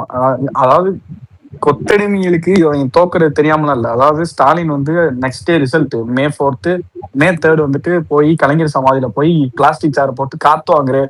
காத்து வாங்கலாம் உட்கார்ல. உங்களுக்கு வந்துட்டு நாளைக்கு வந்துட்டு நான் தோக்குறேன், என்னை வந்துட்டு என் வாழ்க்கை, என்னோட வரலாறு, என்னோட அரசியல் இது என்னன்னு தெரியல, நாளைக்கு நான் தோக்குறேன்னு கொளத்தூர்ல அவருக்கு அவர் தெரியும். தோக்குறாருங்கிறது அவருக்கு தெரியும். பிஃபோர் அவருக்கு தெரியும். ரிசல்ட்டுக்கு 2 ஆனா நாளைக்கு முன்னாடி வந்துட்டு தெரியும். கொத்தடிமைங்க ரிசல்ட் பார்த்து எக்ஸிட் போலோட சர்வே அவங்க கையில தோத்துட்டீங்களா இருந்தது. தோத்துட்டீங்களா இல்ல ப்ரோ, நான் என்ன சொல்றேன், கொளத்தூர்ல தோக்குறது வாஸ் எவிடன்ட். யாருக்கு தெரியாதுன்னு சொல்லுங்க பாப்போம். இவங்க உடனே கொத்தடிமைங்க என்னமோ பண்ணிட்டாங்க, ரிக் பண்ணிட்டாங்க, இவிஎம் வந்துட்டு கொளறுபடி பண்ணிட்டாங்க. டேய் வேலை வாக்கல மொத்தத்துல அந்த இடத்துல வந்துட்டு தலைவரோட ஃபேஸ் வேல்யூவும் தலைவர் வந்துட்டு அங்க பெரம்பூர்ல நிக்கிறோட ரிப்பிள் எஃபெக்ட் வந்து கொளத்தூர் வில்லிவாக்கம்னு அடிச்சு துவம்சம் பண்ணி எதிரில எவன் எந்த கொம்பெண்ணுனாலும் அடிச்சு துவம்சம் பண்ணி போய்கிட்டு இருக்கு. வேலையும் பார்க்காம சேகர் பாபு நல்லா நான் பாத்துக்கிறேன் நல்லா பார்த்த நான் தோக்குறதா நீ பாப்ப, வேற என்னத்த நீ பாப்புன்ற ரேஞ்சுக்கு தான் வேலை பார்த்திருக்கான். இவ்வளவும் எல்லாத்துக்கும் தெரியும். நம்ம போட்டப்போலாம் அந்த ட்வீட்டை கோட் பண்ணி கொளத்தூர்ல நீங்க ஸ்ட்ராங்கா தோக்கடிச்சிருவீங்களா, கிக்கி கிக்கி கிக்கி கிக்கி இதே தோக்கடிச்சிருவாயடா நம்மள சொல்லிட்டு இருந்தானுங்க பெரம்பூர்ல டெபாசிட், பெரம்பூர் திருச்சி கிழக்குல டெபாசிட் கிழக்கு வைக்கிறோன்ட்டு. அவன் தலைவர்களே இல்ல ப்ரோ, கொளத்தூர்ல தோக்குறதுனா ஆல்மோஸ்ட் ப்ரோ உண்மையாவே சொல்றேன். நிறைய பிரைவேட்ல பிரைவேட்டா வாட்ஸ்அப் எல்லாத்துலயும் பேசும் போதே தெரியும் ப்ரோ. ப்ரோ. அது தெரியலாம் ப்ரோ செய்யும். நம்ம பசங்க இங்க பாருங்க, நம்ம ரேவந்தங்கடா, ரேவந்த புடி, நான் ரேவந்த் மோனிஸ் நாங்கெல்லாம் பேசிட்டு இருக்கும் பொழுதே அப்பவுமே வி சென்ஸ்ட் இட். கொளத்தூர்ல நம்ம வேவ் வந்து பயங்கரமா வீசுது. 2வது எஸ்ஐஆர்ல வந்துட்டு பார்த்தோன்னு சொன்ன அன்னைக்கு 80,000 ஓட்டுக்கு மேல வந்துட்டு அங்க இல்ல, 1 லட்சம் ஓட்டு 80,000 சம்திங், 80,000 சம்திங் வந்து கொளத்தூர்ல வந்துட்டு இல்ல. 2,07,000 ஓட்டு தான் மொத்தம் எலக்ட்ரோரேட்டே அங்க இருக்கிறாங்க. அதுல 50,000 அதுல சாரி அதுல வந்து 50% 50,000 50% வந்து 40 வயசுக்கு கீழே இருக்கிறாங்கடா. அங்கிளுக்கு வந்து ரொம்ப டஃப் தான் ஸ்டாலின் அங்கிளுக்கு அப்படிங்கறத முன்னாடியே நம்ம ஸ்டாட்டிஸ்டிக்கலாவே இது பண்ணோம். 2வது கொளத்தூர்ல நம்ம பிள்ளைகள் வேலை செஞ்சுட்டு இருக்கவங்க கிட்ட டைரக்ட் இன்ட்ராக்ஷன்ஸ், அதுல வந்துட்டு என்ன நடந்தது அப்படிங்கிறது காசு கொடுத்தாலும் ஒரு கோட்டாவது போல தெரியுது. இந்த வாட்டி ரொம்ப கஷ்டம்தான் ஆமா அப்படிங்கிறது. அப்போ வந்து நம்மளுக்கு வந்து என்னன்னா, என்னத்த இருந்தாலும் வந்து அது நடந்துருமா அப்படிங்கிற ஒரு இது. ஆனா அது நடக்கிறதுக்கு உண்டான சாத்தியக்கூறுகள் பிராக்டிகலி தெரியுது, ஸ்டாட்டிஸ்டிக்கலி தெரியுது. களத்துல இருக்கவங்களோட நம்ம ஆட்களோட இது பண்றோம். அப்புறம் போலிங் டே அன்னைக்கு நம்ம பூத் ஏஜென்ட்ஸோட நம்ம ரேவத்தை வச்சு வந்து அங்க எப்பறம் நிலவரம் போய்கிட்டு இருக்கு எல்லாமே இந்த தகவலை தான் சொல்லிச்சு. ப்ரோ இந்த வாட்டி முடியாது, கஷ்டம், நம்ம தான் VS பாபு ஜெயிக்க போறாரு அப்படிங்கிற அளவுக்கு எல்லா இதுவுமே என்ன 10 பொருத்தங்களும் சக்கு சக்குன்னு பொருந்துன்னு சொல்லுவாங்களா இல்லையா? இல்ல சையது, இத்தனை இவ்வளவு பெரிய டீம் வச்சிருக்காங்க, பெரிய ஒரு ஸ்ட்ராட்டஜி டீம்னு பெண்ணு வச்சிருக்காங்க, இத்தனை பத்திரிகையாளர்கள், அனுபவம் வாய்ந்த அரசியல் விமர்சகர்கள், ஸ்ட்ராட்டஜி எத்தனை பேர் இருக்காங்க. இது கூட சென்ஸ் பண்ண முடியாம போச்சாடா. நம்ம பசங்க ஜஸ்ட் கேன்வாசிங் போயிட்டு ஓகேவா, ஆஃப்டர் எலெக்ஷன் இதை பார்த்துட்டே அவங்க கணிச்சு சொல்லிட்டானுங்க. ஏன்டா இவ்வளவுதான் உங்க லட்சணமாடா? அதான்டா இவரு இந்த ஸ்டாலினை உட்காந்து சுத்தி ஒரு கூட்டம் வந்து ஏமாத்திக்கிட்டே வளர்த்து வந்துட்டு இருக்காங்கடா. அண்ணே நீங்க ஜெயிச்சிருங்கன்னு கூட்டு போய் பாலுங்கணத்துல போய் தள்ளி விட்டாங்க. அதாவது பக்கத்துல இருக்கிற சித்தார்த் அபிமன்யுவா இருப்பான்னு பார்த்தா சித்தார்த் அபிமன்யோட அப்பனா இருந்திருக்கிறான். புரியுதா உனக்கு? தம்பிராமியாவா இருந்திருக்காப்புல. அண்ணே நம்மள வந்து இந்த இவன் சொல்லிக்கிட்டே இருப்பாங்க, ஒரு நாய் ஒருத்தன், நம்ம வாட்ச்மேன், பனையூர் வாட்ச்மேன், அதாவது விஜய் சுத்தி இருக்கிறவங்க எல்லாம் விஜய் ஏமாத்திக்கிட்டு இருக்காங்க, விஜய் வந்து நம்ப வச்சு ஏமாத்திக்கிட்டு இருக்காங்கன்னு எந்நேரமும் சொல்லிக்கிட்டு இருப்பான். ஏமாந்த கடைசியில யாருன்னு பார்த்தா அவனுக்கு பிஸ்கட் போடுற ஆளு. கட்டமைப்பு இல்ல, அது இல்ல, இது இல்லன்னு சொல்லிட்டு ஒண்ணுதான் சொல்லிட்டு இருந்தான். நண்பர்களே, பாஸ் சொல்லுங்க. நண்பா, எனக்கு ஒரு சின்ன இது, இப்ப நம்ம 2-3 நாளா தினத்தந்தி நியூஸ் பேப்பர் பாத்தீங்கன்னா விஜய் விஜய் விஜய்ன்னு தான் போடுறாங்க. ஹலோ, அவனுக்கு அப்ரூவ் பண்ணணும்னு அவசியம் இல்ல ப்ரோ, நீங்க சொல்ல புரியுதுங்க. அது வந்து அது சரியா இருக்காதுல்ல. போன ஒரு டைம் இதுக்கு முன்னாடி நம்ம எடப்பாடி, நான் இருந்தேன், நம்ம நேட்டிவ் வந்து எடப்பாடி தான். அப்ப அதுல நான் பேசுறப்ப அதுல அப்படிதான் போட்டிருந்தாங்க, எடப்பாடி பழனிசாமின்னு போட மாட்டாங்கன்னு எடப்பாடின்னு தான் போடுறான்னு சொல்லி தினம் மலருக்கு பேசினே பண்ணோம் போட்டாங்க. இப்ப நம்ம அவன் அப்ரூவ் பண்ணணுங்கிறதுல மக்கள் அப்ரூவ் பண்ணிட்டாங்க, எல்லாம் ஓகே. ஆனா அது படிக்கிறப்ப ஒரு இது பண்றப்ப இன்னைக்கு பாருங்க, மோடி சந்திக்கிறார் விஜய்னு போடுறாங்க. அது சரியா இருக்காது. எங்களோட நண்பர் ஒருத்தர் அதுக்கு பதிவு கரெக்டா எக்ஸாம்பிளோட போட்டாரு. நான் அந்த கூட ரிவ்யூ பண்ணியிருந்தேன். அது கொஞ்ச நாளைக்கு அது அவனுங்க ஈகோ சிஸ்டம். பிரிண்ட் மீடியாவும் நியூஸ் மீடியாவும் அவனுங்க ஈகோ சிஸ்டம். இப்போ அவன் விஜய்னு அட்ரஸ் பண்ணானா கூட நான் அவரே அந்த சிஎம்ன்ற பவர்லாம் எக்ஸைஸ் பண்ணல ப்ரோ. நான் எனக்கு தெரிஞ்சு நான் சொல்றேன், அவரை நீங்க விஜய்னு இப்போ யாரு நீங்க வந்துட்டு சிஎம் ஞாபகப்படுத்தணும்னா ஸ்டாலினை எடப்பாடினா நீங்க சிஎம் ஞாபகப்படுத்தணும். நீங்க விஜய் ஞாபகப்படுத்தவே தேவையில்ல. He is himself brand. அவர் வந்துட்டு அது எனக்கு தெரிஞ்சு அது நீங்க சொல்றது இல்ல, நீங்க சொல்ற பாயிண்ட் ரெஸ்பெக்ட் புரியுது. வந்து அவருமே அவருக்கு அதுக்கான கொடுக்கலன்னா கூட பீப்புள் advantage ஓட் எல்லாத்தையும் பண்ணி அந்த எடுத்துக்கல. பொசிஷனை கொடுக்கணும். அவருக்கு இது வேறையா இருந்தா நேரம் இப்ப டிஎம்கேவா ஏடிஎம்கேவா வந்திருந்தா நேரம் பாராட்டு விழா வச்சிருப்பாங்க, திரைத்துறையில இருந்து பாராட்டு விழா வச்சிருப்பாங்க, எல்லா வேலையும் பண்ணி அவங்க ப்ரொமோட் பண்ணிக்குவாங்க. அவரு இது விரும்பலங்கிறது தெரியுது, ஓகே. ஆனா ஒரு நியூஸ் சேனல்ல ஒரு மேக்ஸிமம் இப்போ நாம ஒரு பேக்கரி வச்சிருக்கோம்னு வச்சுக்கோங்களேன். நம்ம டெய்லியும் நம்ம கடையில ஒரு 200 பேர் காலைல டீ குடிக்கிறாங்க. இன்னைக்கு கூட அவங்க பேசிக்கிறப்ப கூட அப்படிதான் பேசிக்கிறாங்க. அது நமக்கு கொஞ்சம் நெருடலாவே இருக்குது. அது ஒரு பெரிய நிறுவனம் அவ்வளவு வருஷமா வச்சுட்டு இருக்காங்க. ஒரு முதலமைச்சருக்கான ஒரு பேர்ல முதலமைச்சர் விஜய்னு போறதுக்கு அவங்க எதுக்கு அப்படி யோசிக்கிறாங்கிறது பெரிய இதா இருக்குல்ல.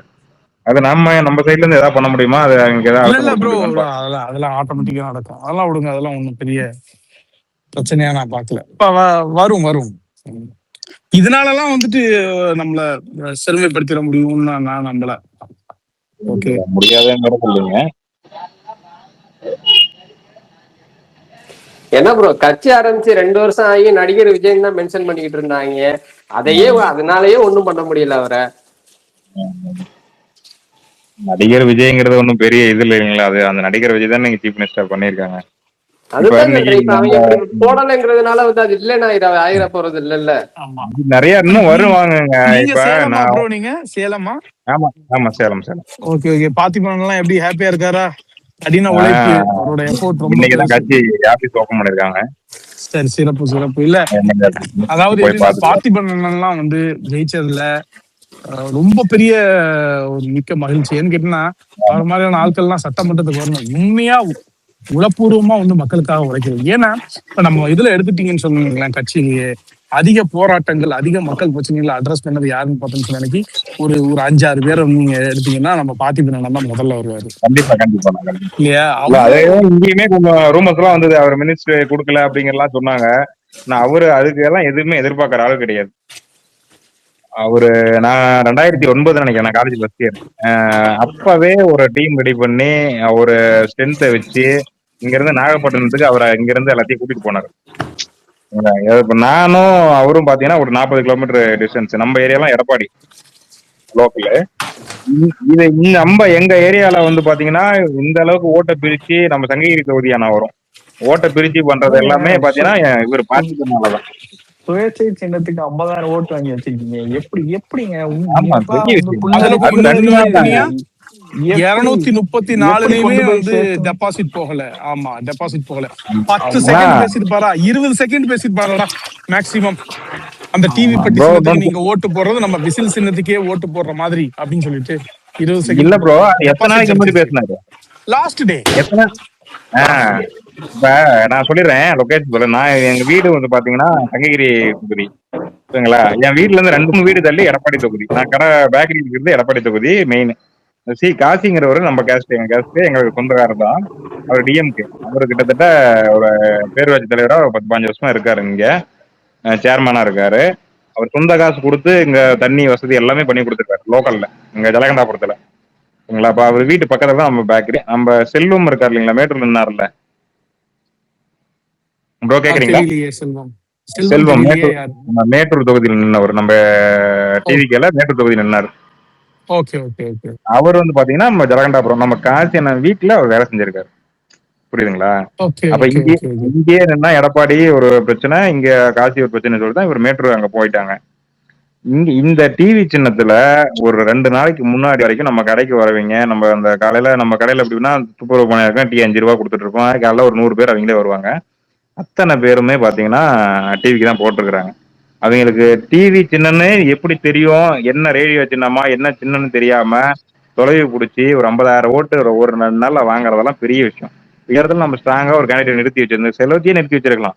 நிறுத்தி வச்சிருந்து கரெக்டா நீ நம்ம குளத்தூருக்கோ நம்ம கொடுத்தோம் ஒரு முக்கியத்துவம், சீமானுக்கு ஒரு முக்கியத்துவம் நம்ம கொடுத்துருக்கோம். அந்த ஊர்ல சீமான் எடப்பாடி சீமானுக்கு ஆக்சுவலி இல்ல அதாவது எப்படின்னா சீமானுக்கு நீ எந்த முக்கியத்துவமும் நம்ம கொடுக்கல. அதை கொஞ்சம் கரெக்ட் பண்ண விரும்புறேன். டாக்டர் பிரபு உடைய உழைப்பு, டாக்டர் பிரபு வந்து கட்சி காட்டிய அந்த அந்த அந்த மாவட்டம் முழுக்க அந்த மாவட்டம், ஏன்னா அவர் மாவட்ட செயலாளர் ஆக்சுவலி. ஓகே, அந்த இது பிளஸ் வந்து காரைக்குடி மக்களுக்கு வந்து பாக்கணும், அவ்வளவு அதனாலதான். ஓகே நான் காமனா சொல்றேன், பேசிக்கா சொல்றோம். நம்ம எடப்பாடியை எதிர்த்த மாதிரி, சரி ஸ்டாலினை எதிர்த்த மாதிரி சீமான எதிர்த்த மாதிரியோ நம்ம எடப்பாடி மேல எந்த ஒரு அலிகேஷனும் வைக்கல, எந்த ஒரு இதுன்னு பண்ணல. சீமானே நம்ம எதிர்க்கலாங்கிற இல்ல, சீமான பத்தி நம்ம சீமான் பத்தி பேசி இருக்கோமோ இல்லையோ. ஒரே ஒரு எடப்பாடியாவது மற்றும் பலர், ஒரு நிமிஷம் இது கொஞ்சம் கரெக்ட் பண்ணிக்க விரும்புறேன்.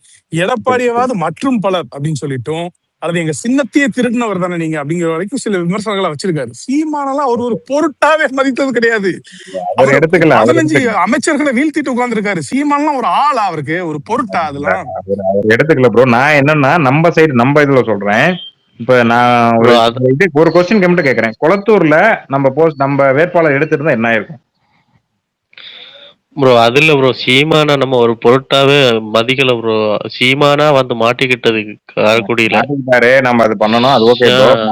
கொளத்தூர்ல நம்ம டிவிக்கு ஒரு வேட்பாளரை தூக்கி இருந்தாங்கன்னா நம்ம என்ன பண்ணிருப்போம், என்ன ரியாக்ட் ஆயிருக்கும், அது இந்தியா ஃபுல்லா எஃபெக்ட் ஆயிருக்கும். இல்ல ப்ரோ, எடப்பாடியில அருணை நம்ம நம்பணும். இப்போ கொளத்தூர்ல எப்படி விஎஸ் ஓபோ நம்பணுமோ, எடப்பாடியில அருணை நம்பணும். அது நம்பிக்கை வந்துட்டு காப்பாற்றப்படலன்றதுதான் இங்க மேட்டரே தவிர்த்து. இப்ப அருண் இருந்தாலும் எடப்பாடியை தோக்கடிச்சிருப்பாரு. நான் திரும்ப சொல்றேன், விசில் இல்லாம அந்த எடப்பாடிக்கும் அதே நிலைமைதான். அது விசில் இருந்தா அது 1 லட்சத்துக்கு மேல, 1 லட்சத்துக்கு மேல அசால்ட்டா 1 லட்சம் மேல வந்துருக்கும். நான் ஒரு சொல்ற பையன் புரிஞ்சுக்கிட்டீங்க. இப்ப 1 லட்சம் ஓட்டு வந்திருக்குங்களா? இப்ப எடப்பாடி வேட்பாளரை தூக்கிட்டாங்க, நம்ம அடுத்து அரேஞ்ச் பண்ணி ரெடி பண்ணி இன்னொரு ஆள் நம்பி அவன் போயிடக்கூடாதுன்னு கண்டுபிடிச்சு பண்ணிருக்கோம். நான் சொன்னீங்களா 2009 என்ன ஒருத்தர் வந்து, நான் சின்ன பையன், என்ன அப்ப ஓட்டு கூட இல்ல எனக்கு, என்ன வந்து நாகப்பட்டினம் ஒருத்தர் கூட்டிட்டு போறாரு. நீங்க சொல்றது கட்சி சார்ந்த, அதாவது தலைவர் நிப்பாட்டின வேட்பாளரு தவறிட்டார்ன்றதை தவிர்த்து நம்ம அதுக்கு மேல அதுக்குள்ள போய் இன்னொருத்தரை போட்டிருப்போம். அதாவது செங்கோட்டையன் எல்லாருமே சேர்ந்து இது பண்ண ஒரு இது. ஓகே, அது இப்படி நடக்கும் அப்படிங்கிறது அன்பார்ச்சுனேட், துரதிருஷ்டவசமாக வந்து அது நடந்தது. எதிர்பார்க்கல, எல்லாமே ஒரு நம்பிக்கையின் அடிப்படையில தான் செய்யப்பட்டது. அது மிஸ் ஆயிடுச்சு, அவ்வளவுதான். அந்த வேட்பாளர் வந்து போயிட்டாரு, அப்படி இல்ல. ஓகே, 50,000 ஓட்டு. நான் என்ன சொல்றேன், நம்ம விசில் சின்ன நின்று நம்ம வேட்பாளர் அங்க நின்றுந்தாருன்னா எடப்பாடி வந்து காலியா இருப்பாரு என்பதற்கு ரொம்ப ஒரு சிறிய அந்த விஷயத்தை நான் சொல்ல வரேன். நிச்சயமா கேளுங்க, அது சிறிய உதாரணமே அந்த வேட்பாளரை விலை பேசுனதும் அவரை தலைமறைவாக சொன்னதும். அவரை ஏற்கனவே டிஎம்கே ஆலையே தூக்கி இருக்காரு. ஒத்தகை முருகேசன் நம்ம ஏரியால ஒருத்தர் டிஎம்கே, அவரை பணம் கொடுத்து செட்டில் பண்ணி தான் வந்திருக்காரு. 2016 எலெக்ஷன் நினைக்கிறேன், இங்க பிஎம்கே கார்த்தி தான் ஜெயிச்சார் எடப்பாடியில. எடப்பாடி தோத்துட்டாரு, ஓகேங்களா? அடுத்து இப்ப நான் என்ன சொல்றேன்னா, என்ன வந்து நான் சொன்னல, என்ன வந்து நான் விஜய் ஃபேன்ஸ் தான் சின்ன வயசுல இருந்து. அந்த ஃபேனுங்கனாலதான் நாகப்பட்டினம் நான் சின்ன வயசுலயே கூட்டிட்டு போனார் ஒருத்தர் சொன்னல. அந்த ஊர்ல அவங்க ஃபுல்லா டிஎம்கே, ஒரு 16 பேர் ஓட்டு போடவே இல்லை. அவங்க விசில் சின்னதுக்கு நம்ம பேக்கர்ல கிட்டத்தட்ட 6000 ரூபாய்க்கு லட்டு ஜாங்கிரி எல்லாம் டிஸ்கவுண்ட் போக 6000 ரூபாய்க்கு வாங்கிட்டு போய் செலிப்ரேட் பண்ணாங்க. விசில் சின்னம் கொடுத்ததுக்காக எல்லாமே பண்ணானுங்க. இப்ப ஜெயிச்சதோட கொண்டாடுறாங்க. ஆனா இங்க யாரும் ஓட்டு போடவே போல. என்ன காரணம்னா விசுக்கு தான் ஓட்டு போடணும்னு யாருமே போல. நான் ஒரு எக்ஸாம்பிள் தான் சொல்றேன். இப்ப அந்த ஓட்டெல்லாம் நம்ம மிஸ் பண்ணிட்டோம். ஒரு பர்சன்டேஜ் லெவல்லையோ இன்னைக்கு நம்ம சட்டமன்றத்துல சொல்றாங்கன்னா 92.92%.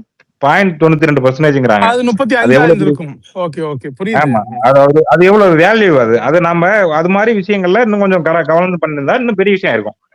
நம்ம ஒரு 7 மாசத்துல நம்ம இறங்கவே புரியுது நீங்க சொல்றதுன்னா. நீங்க இன்னொன்னு யோசிச்சு பாருங்க, விஜய் 2 வருஷம் ஆரம்பிச்சு, ஒரு நிமிஷம் 2 வருஷம் ஆரம்பிச்ச கட்சி பல பேர் என்ன ஆன்டிசிபேட் பண்ணாங்க. இப்படி கேண்டிடேட் போன அப்புறம் பல பேர் வந்து இந்த மாதிரி கடைசி நேரத்துல ராஜினாமா பண்றதோ விட்டுட்டு போறதோ இந்த மாதிரி பல பேர் பேசினாங்க, ஓகேங்களா? நம்ம 234 தொகுதியில ஒரே ஒரு தொகுதி மட்டும்தான் இப்படி ஆட்சியை தவிர, ஓகேங்களா, மிச்சம் எல்லா தொகுதியும் அதே கேண்டிடேட் அப்படியே இருந்தாங்க.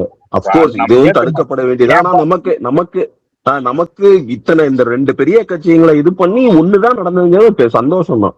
அப்கோர்ஸ் அது ஒரு 0.05 0.1 ஏதோ ஒரு பர்சன்டேஜ் வந்து நமக்கு இன்க்ளூட் ஆயிருக்கும். இல்ல இப்ப அவர் 108 வராம 118 வந்திருந்தாலும் இந்த பிராடுங்களோட வேல்யூ மக்களுக்கு தெரிஞ்சிருக்காது. இன்னைக்கு நம்ம ஊருக்கு ஒன்றியம் வந்திருந்தாங்க. இப்ப எங்க மாமா வந்து ஏடிஎம்கே தான் அவரு பரம்பரை. அவர் வந்து அங்க கலந்துக்கல, ஆனா கூட இருந்துட்டு இன்னைக்கு இப்ப இன்ன வரைக்கும் பேசிட்டு வரேன். அவரு கண்ணுல தண்ணி வந்துருச்சு. எதனாலலாம் 2 பேரும் கூட்டணி வைக்கிறாங்கிறத பத்தி. இதெல்லாம் நமக்கு தெரிஞ்சிருக்காது ஒரு விஷயம். நான் இன்னொரு பையன் சொல்றேன், பாஸ் ஆக மாட்டேன்னு நினைக்கிறவன் ஒரு 35 மார்க் எடுத்து பாஸ் ஆகுதுன்னா சந்தோஷப்படுவான். ஆனா சென்டம் வரும்னு நினைச்சிட்டு இருக்கிறவன் 95 மார்க் எடுத்துட்டான்னா அவன் ஃபீல் பண்ணுவான். நான் என்னுடைய பாயிண்ட் அதுதான். நம்ம இன்னும் வந்திருக்கலாம், சில விஷயங்கள்ல இன்னுமே நம்ம பண்ணிருக்கலாம். இப்ப நம்ம எங்க ஊர்ல ஃபுல்லா கவுண்டருங்க, ஃபுல்லா ஏடிஎம்கே. 980 ஓட்டு எங்க ஊர்ல. அதுல பாத்தீங்கன்னா போன டைம் 700 ஓட்டு ஏடிஎம்கே, 100 ஓட்டு டிஎம்கே, அவ்வளவுதான் ஸ்ட்ரென்த். மீதி 100 ஓட்டு வரல. இந்த டைம் 260 ஓட்டு நம்ம பூத்துல இருந்து மட்டும் டிவி கேக்கு வந்திருக்கு. இதுல வந்து நான் பாத்தீங்கன்னா நான் ஓட்டு கேட்க போனது நான் ஒருத்தன். ஓட்டு கேட்க போற அன்னைக்கு பாத்தீங்கன்னா ஏடிஎம்கே 2500 ரூபா, இது 1000 ரூபாய் பணம் கொடுக்குறாங்க, டிஎம்கே 1500 ரூபா ஓட்டுக்கு பணம் கொடுக்குறாங்க. ஓட்டு கேட்க போற அன்னைக்கு நான் ஒருத்தன் மட்டும் தான் ஓட்டு கேட்க போனேன். எங்க உள்ளூர்லயே பயங்கர எதிர்ப்பு தான் எனக்கு. ஆனா இன்னைக்கு எலெக்ஷன் ரிசல்ட் வந்தோட்டி தான் அவங்க ஏடிஎம்கே 350, நம்மளுக்கு 250. இது ஒரு 30 ஓட்டு தான் உழுவுல நம்ம ஊர்ல. இப்ப இது நான் என்ன சொல்றேன்னா, இப்ப நான் எனக்குமே நாம இன்னும் கொஞ்சம் முன்னாடி எடுத்துருக்கலாமோ, இன்னும் கொஞ்சம் ஜாயின் பண்ணிருக்கலாமோ. இன்னைக்கு அந்த ஏடிஎம்கே பூத் ஏஜென்ட் பசங்களாம் இன்னைக்கு வந்துட்டாங்க என் கூட. ஜெயிச்சதுக்கு அப்புறம் பின்னாடி எல்லாம் வராங்க. இது நான் இன்னும் கொஞ்சம் இப்ப நாகப்பட்டினம்ங்கிறதெல்லாம் விஜய் போட்டியிடுவாருங்கிற சந்தேக வச்ச தொகுதி நாகப்பட்டினம். அந்த மாவட்டத்துல வந்து ஒரு தொகுதி கூட வரல. விக்கிரவாண்டியில போய் தான் மாநாடு வைக்கிறாரு, அந்த தொகுதி வரல. இன்னும் கொஞ்சம் ஃபோர்ஸ் பண்ணி இன்னும் கொஞ்சம் எதிர்த்து பண்ணி இருந்தேன்னா 118ங்கிறது 150க்கு மேலேயே வந்திருக்கும். நமக்கு இன்னும் கொஞ்சம் மெஜாரிட்டியோட நல்லா இருந்திருக்கலாம். இந்த பயந்துட்டு இருக்க தேவையில்ல. இன்னைக்கு நம்ம ஒரு விஷயம் பண்றோம், சின்ன விஷயம் ஒன்று பண்றோம், அதுக்கு எத்தனை பேர் பண்றாங்க. உடனே கூட்டணி கட்சியே நமக்கு இது பண்றாங்க. இப்ப சிவி சண்முகம் அவங்கலாம் வரலைன்னா நீங்க திருமாவளவன் இன்னைக்கு பேசியிருப்பாருன்னு நினைக்கிறீங்களா? அவர் எப்ப ஏற்பட்ட ஆள் தெரியுங்களா? அவங்க ஆள் வந்ததுனாலதான் அப்படியே கப்பு சிப்புன்னு ஆள் மாறுது. நீங்க நல்லா பாருங்க, வாழ்த்து சொன்ன மு.க. ஸ்டாலினும் உதயநிதியில ஆக்டர் விஜய்னு போட்டிருப்பாங்க. அடுத்த நாள் பாருங்க டிவிக்கு ஐடி மெசேஜ் பண்ணிருப்பாங்க. அவங்களுக்கு ஆள் இல்லைன்னு நினைச்சுதான் அந்த 6 மாசம் டைம் கொடுத்தாங்க. இப்ப இவங்களுக்கு ஆள் வந்துருச்சு அப்படிங்கிறப்ப இவங்க வந்து கப்பு சிப்புன்னு ஆயிட்டாங்க எல்லாரும். அது புரியுது உங்களுக்கு? இப்ப ஆள் வரத்துக்கு முன்னாடி 6 மாசம் விட்டு பார்க்கலான்னு வைங்க. இவங்களுக்கு பேக்கப் ஆள் இருக்காங்க அப்படின்னு தெரிஞ்சோன்னா இன்ஸ்டால ஜெயிச்சுட்டாங்க, அதில் ஜெயிச்சுட்டாங்க, இதில் ஜெயிச்சுட்டாங்கன்ட்டு உட்காந்து எழுதிட்டு இருக்கிறாங்க. இப்ப ஒரு குழந்தை இதுல பிக்சர் போட்டிருக்காரு பாருங்க, இவர் பண்ணிருக்காரு ஸ்டாலின். குழந்தையெல்லாம் கவனிங்க, குழந்தை என்ன பண்றான்னு பாருங்க. இந்த குழந்தைங்க ஏதோ ஏரியில போய் சண்டை கிண்டா ஏதோ போட்டு இறந்துட்டாங்க, அடிச்சு சண்டை போட்டாங்க. அதுக்கு அவருடைய அவங்க ஃபுல் மைண்ட் செட் எப்படி இருக்கு? குழந்தைங்களாலதான் ஜெயிச்சுட்டாங்க, இன்ஸ்டால தான் ஜெயிச்சுட்டாங்க அப்படிங்கிற மைண்ட் செட்ல அவங்க வந்திருக்கிறாங்க. அதுக்கு காரணம் என்னன்னா, நாம இந்த ஆட்சியை கவிக்க முடியாது. நீங்க சொல்றது ஒரு வகையில கரெக்ட் தான். நீங்க கரெக்ட் தான். அது என்னன்னா, அவங்க வந்து இந்த வெற்றியை வந்துட்டு 19 அன்னைக்கு விஜயின் எழுச்சி, மக்கள் ஒரு மாற்றத்தை விரும்பி இருக்கிறார்கள் என்று கிரெடிட் கொடுக்க விரும்பல. அதை மீண்டும் சிறுமப்படுத்த நினைக்கிறாங்க. அந்த வெற்றியை வந்து அது வந்து மக்களை சிறுமப்படுத்துற மாதிரி, ஏற்கனவே வந்து விஜயுடைய ஆதரவாளர்களை தற்கொலை அப்படிங்கிற மாதிரி சொல்லி ஒரு இதுல சொல்லி இவங்க வந்து தேர்தல்ல குத்து வாங்கிட்டாங்க. இப்ப அது நேரடியா அந்த டேர்மை சொல்ல முடியல என்பதால் அதுல அதனுடைய ஆற்றாமை இயலாமை வந்து இந்த மாதிரி வந்து மாயாஜால வித்தைகள், கவர்ச்சிக்கு அடிமையாகி இந்த மாதிரி வந்துட்டு என்னமோ உளறிட்டு இருக்கிறாங்க. அவ்வளவுதானே தவிர்த்து கடைசி வரைக்கும் நான் சொல்றேன், இப்பவுமே சொல்றேன், அவங்க தோல்விக்கு உண்மையான காரணம் என்ன அப்படிங்கறத பாயிண்ட்டுக்கு அவங்க அறைவாகவே மாட்டாங்க. என்ன சுயப்போல தவிர ஒத்துக்கவே மாட்டாங்க. அது ஒத்துக்கிறவன் ஓகே, அதை அக்னாலேஜ் பண்ணி அதை கரெக்ட் பண்ணணும்னு நினைக்கிறவங்க மட்டும்தான் திருப்பி வெற்றி அடைய முடியும். இல்ல, இன்னொரு தகவல் சொல்றேன். அவங்க ஜெயிக்க தோக்குறதுக்கு காரணம் என்ன அப்படிங்கிறது, கலைஞருக்கு வந்து பாத்தீங்கன்னா டெய்லியும் காலையில் நியூஸ் பேப்பர் படிப்பாங்களாம். இப்ப தினமலர் ஒரு டைம் என்ன பண்ணாங்கன்னா கலைஞரை பத்தி தப்பா எழுதியிருக்காங்க. அந்த பேப்பர் வந்து அவங்க டேபிள்ல வைக்காம விட்டுருக்காங்க கலைஞருக்கு எதுக்கா. இவர் எல்லா பேப்பரையும் படிச்சுட்டு அந்த பேப்பர் எங்க அதை கொண்டாங்க அப்படின்னு கேட்டு படிச்சு இருக்காரு. அவருக்கு நாட்டு நடப்பு எல்லாமே தெரியும். அன்னைக்கு சோசியல் மீடியா இல்லாத காலத்துல கத்துக்கிட்டாரு. ஆனா இவரை சுத்தி இருக்கிற அதிகாரிகள், இவரை சுத்தி இருக்கிற ஆளுங்க இவர் ஃபுல் அண்ட் ஃபுல் இவர் எதுவுமே தெரியாத மாதிரி ஏமாத்திருக்காங்க. புரியுதுங்களா? இவரு நாம தான் சொல்லி ஒரு ரொம்ப ஒரு இதுல இருந்துட்டாரு. அந்த எக்ஸிட் போல் வந்த கணக்கு இதெல்லாத்தையும் பார்த்துட்டு நாம தாங்கிற மாதிரி மைண்ட் செட் கொண்டு போயிட்டாரு. இதுதான் மெயின். அதாவது அவரு சுத்தி இருக்க அதிகாரிகள் ஒன்லி பாசிட்டிவ் நியூஸ் மட்டும் தான் சொல்லிட்டு இருப்பாங்க. இப்ப நீ வந்து சன் நியூஸ் மட்டும் தான் நான் பாப்பேன்னா, அவன் சன் நியூஸ்காரன் வந்து உங்க கட்சியை பத்தி தப்பா எதுவும் போட மாட்டான். மக்கள் என்ன தப்பா நினைக்க அதை பத்தி போட மாட்டாங்க. நீ சன் நியூஸை பாத்துட்டு இருந்தா உனக்கு ஆட்சியும் நல்லா இருக்கு, மக்களும் சந்தோஷமா இருக்காங்க, நம்ம சூப்பரா போயிட்டு இருக்கோம், வெற்றி பெற்றோம். நம்ம வெற்றி பெறதுக்கு நம்ம பாசிட்டிவ் பார்க்கணும், நெகட்டிவ் நம்ம எவன் என்ன சொல்றாங்கிறத கவனிச்சிருந்தாங்கன்னா அவங்க ஜெயிச்சிருக்கலாம்.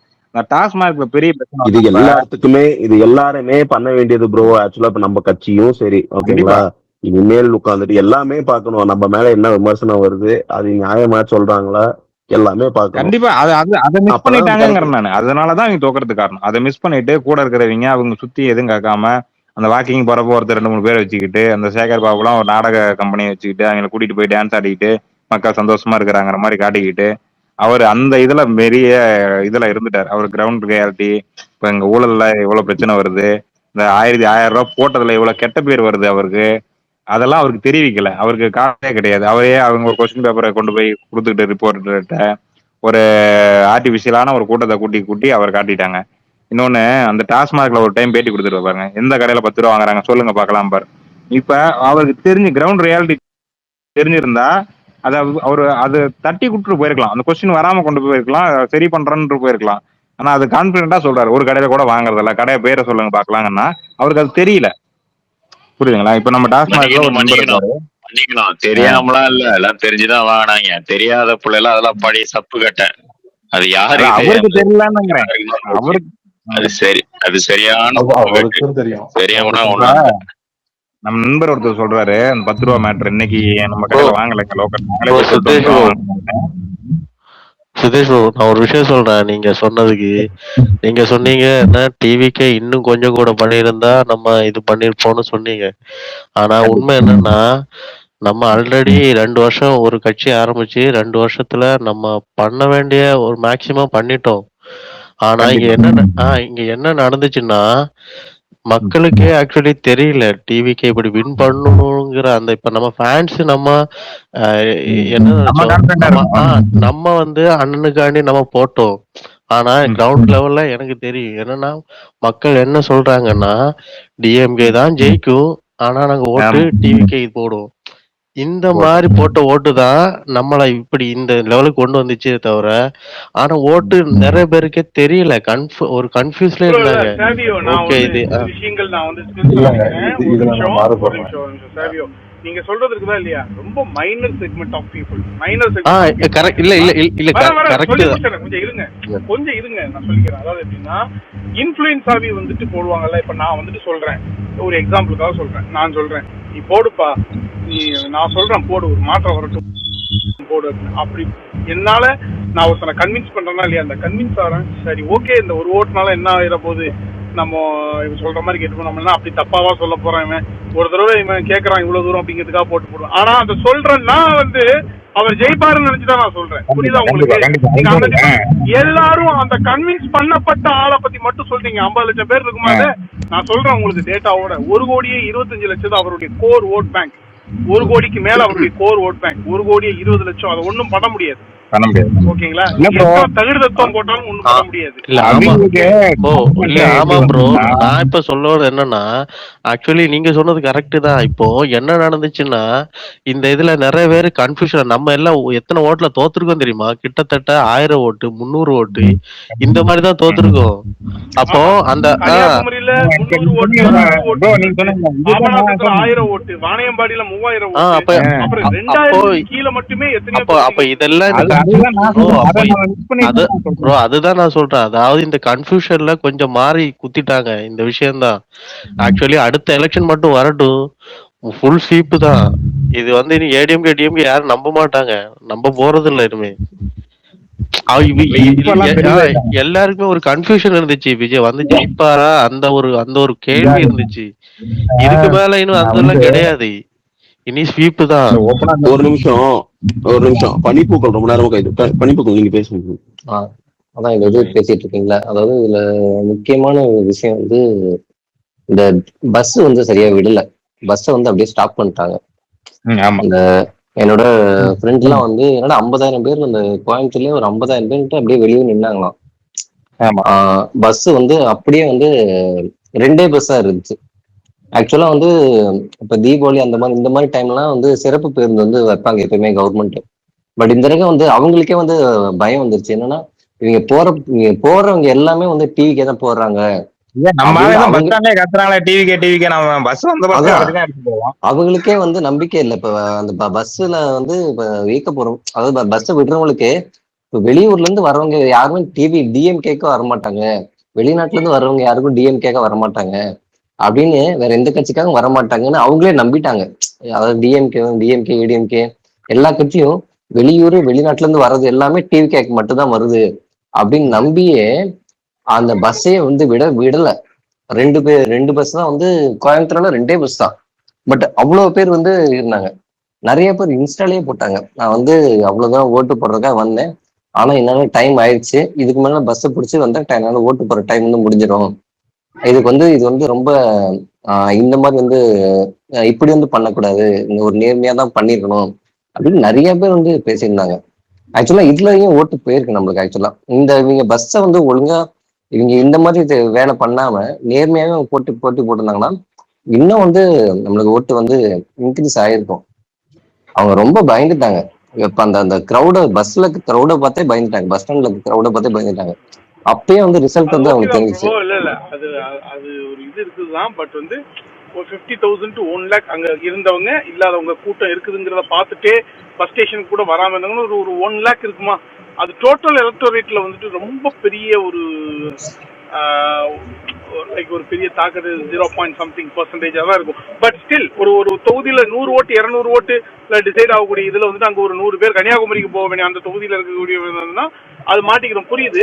இல்ல இந்த ஒரு ஓட்டுல ஜெயிச்சவங்க இருக்காங்க, நம்ம இதுலயே ஒரு ஓட்டுல ஜெயிச்சவங்க இருக்காங்கல்ல. நீங்க பாத்தீங்கன்னா அந்த ஒரு ஓட்டுல ஜெயிச்சவங்க அந்த மாதிரி இதுல வந்து ஜெயிச்சிருக்கலாம்.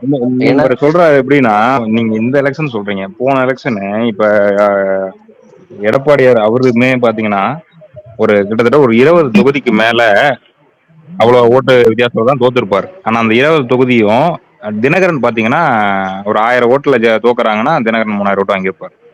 புரியுதுங்களா? போனாச்சு அவங்க அப்படிதான் மிஸ் பண்ணாங்க. இன்னைக்கு கோடி இருக்கு, அன்னைக்கு கூடி இருந்தா திமுக வந்திருக்காரு. நீங்க ஒரு ஓட்டுல ஜெயிச்சவங்க எல்லாம் இருக்கிறாங்க. நம்ம அப்படி நினைக்கிறோம். அந்த ஒரு ஓட்டுக்கு எத்தனை வீட்டுல இருந்து ஒரு பாட்டியை கூட்டிட்டு போய் போட்டு இருப்பாங்க. நம்ம ஒவ்வொரு ஓட்டும் நமக்கு பெரிய விஷயம் தான். புரியுதுங்களா? 265 ஓட்டு கிராமத்துல, அதுவும் முழுக்க எடப்பாடியார் வந்த ஏரியால எங்க ஊர்ல ஏரி இருக்கு. அந்த ஏரி கிட்டத்தட்ட ஒரு 70 வருஷமா தண்ணி இல்லாம இருக்கு. அந்த ஏரிக்கு தண்ணி வந்துருக்கு. அந்த ஏரி தண்ணி வந்ததுனாலதான் அந்த 350 ஓட்டு அங்க வந்துருக்கு. புரியுதுங்களா? வீட்டுல நான் பெரியவருப்பா, நான் எடப்பாடி தான் மாற மாட்டேன், நான் போட்டுறேன். எங்க வீட்டுல தான் டிவி கேட்க போடுவாங்க. இதுக்கு வந்து ஓட்டு கேட்க போனது ஒரு ஆள். ஒரு ஓட்டுக்கு சராசரியா இவங்க 1500 இவங்க 1000, 2500 ஒரு ஓட்டுக்கு கொடுத்துருக்காங்க. அத்தனையும் தாண்டி இங்க வந்து ஒரு பெரிய இன்ஃபுளுசர் இல்ல, ஒரு தலைவர் இருக்கிறவர், ஒரு 5 டைம் தொடர்ந்து தலைவராக இருக்கிறவர் ADMK, opposite party councillor DMK. இந்த ஏரியாவில் நான் ஒரு சிங்கிள் பர்சன் போய் வாங்கினா எனக்காகலாம் விழுவல, அது விஜய்க்காக தான் விழுந்திருக்கு. ஒரு மாற்றம் தேண்டி விழுந்திருக்காங்க. ஆனா நம்ம போய் ஒவ்வொரு வீடா அது நான் என்னன்னா நான் ஃபர்ஸ்ட் போய் கேட்கறப்ப எனக்கு கிண்டல் பண்ணாங்க, மிரட்டினாங்க. எங்க ஊர் தலைவர் போன் பண்ணி நீ போடு, நீ எல்லாத்தையும் கெடுக்கிற அப்படின்னாரு. எல்லாத்தையும் தாண்டி தான் பண்ணோம். ஆனா நம்ம ஒவ்வொரு ஓட்டு ஒரு 8000 ஓட்டுல எங்களுக்கு தோத்துட்டாங்க. அது அந்த தோதுன்னு பாத்தீங்கன்னா நம்ம காரமலை ஏரியா இந்த ஏரியால தான் விழுந்திருக்கும் ஓட்டு, அந்த கம்மியா விழுந்திருக்கும். இப்ப அந்த 8000 ஓட்டு இல்ல இன்னொரு வந்து ஹைலைட்டான விஷயம், இந்த எல்லாமே இந்த ஓட்டு எல்லாம் போட்டதுக்கு அப்புறம் செருப்பு பேர்ந்து விட்டாங்க. அது எல்லாமே வந்து எலெக்ஷன் முடிஞ்சிருச்சு, அதுக்கப்புறம் எல்லாரும் வெளியூர் போறதுக்கு வந்து செருப்பு பேர்ந்து விட்டாங்க. இப்ப அதுலயே வந்து அவங்களோட அந்த பயத்தை வந்து தெரிஞ்சுக்கலாம். ஏன்னா அதுக்கப்புறம் சிறப்பு பேருந்து விட்டு என்ன யூஸ்? இல்ல எனக்கு தெரிஞ்சு நீங்க அவரு சொன்னாரு, ப்ரோ சொன்னார்ல, அடுத்த டைம் எலெக்ஷனா ஸ்ட்ரைக் தான். அது எனக்கு கண் கூட தெரியுது. நான் சொல்ல வந்தது அன்னைக்கு நான் ஒருத்தன் ஓட்டு கேட்க போனேன். இன்னைக்கு ஒன்றியம் வராருன்னு தகவல் தெரிஞ்சு கிட்டத்தட்ட ஒரு 25 பசங்க நம்ம கூட வந்து நிக்கிறாங்க. 25 பேர் பாத்தீங்கன்னா டிஎம்கேல பூத் ஏஜெண்டா இருந்தவன், ஏடிஎம்கேல ஓட்டு கேட்டு இருந்தவன், பூத் ஏஜெண்டா இருந்தவன். அப்படியே பெரிய ஆளுங்களை வந்து என்ன கிண்டல் பண்ணது யாரு, நீ வந்து ஓட்டு கேட்கறதுனால ஏடிஎம்கே காசு கம்மியா கொடுக்குறாங்க. சொல்ற பாயிண்ட் புரியுதா உங்களுக்கு? நான் ஓட்டு கேட்கறதுனால டிவிகேக்கு பாதி ஓட்டு விடுவோம், அதனால ஏடிஎம்கேல வந்து எல்லாத்துக்கும் காசு எல்லாம் பாதி பாதி தான் காசு கொடுக்குறாங்கன்னு என்ன மிரட்டுறாங்க. இது நான் என்ன சொன்னேன், நீங்க ஓட்டு கேட்கலன்னா டிஎம்கே காசு நிறைய கொடுப்பாங்க அப்படிங்கிற மாதிரி சொன்னேன். எல்லாமே சொந்தம் தான், மாமா மச்சன்.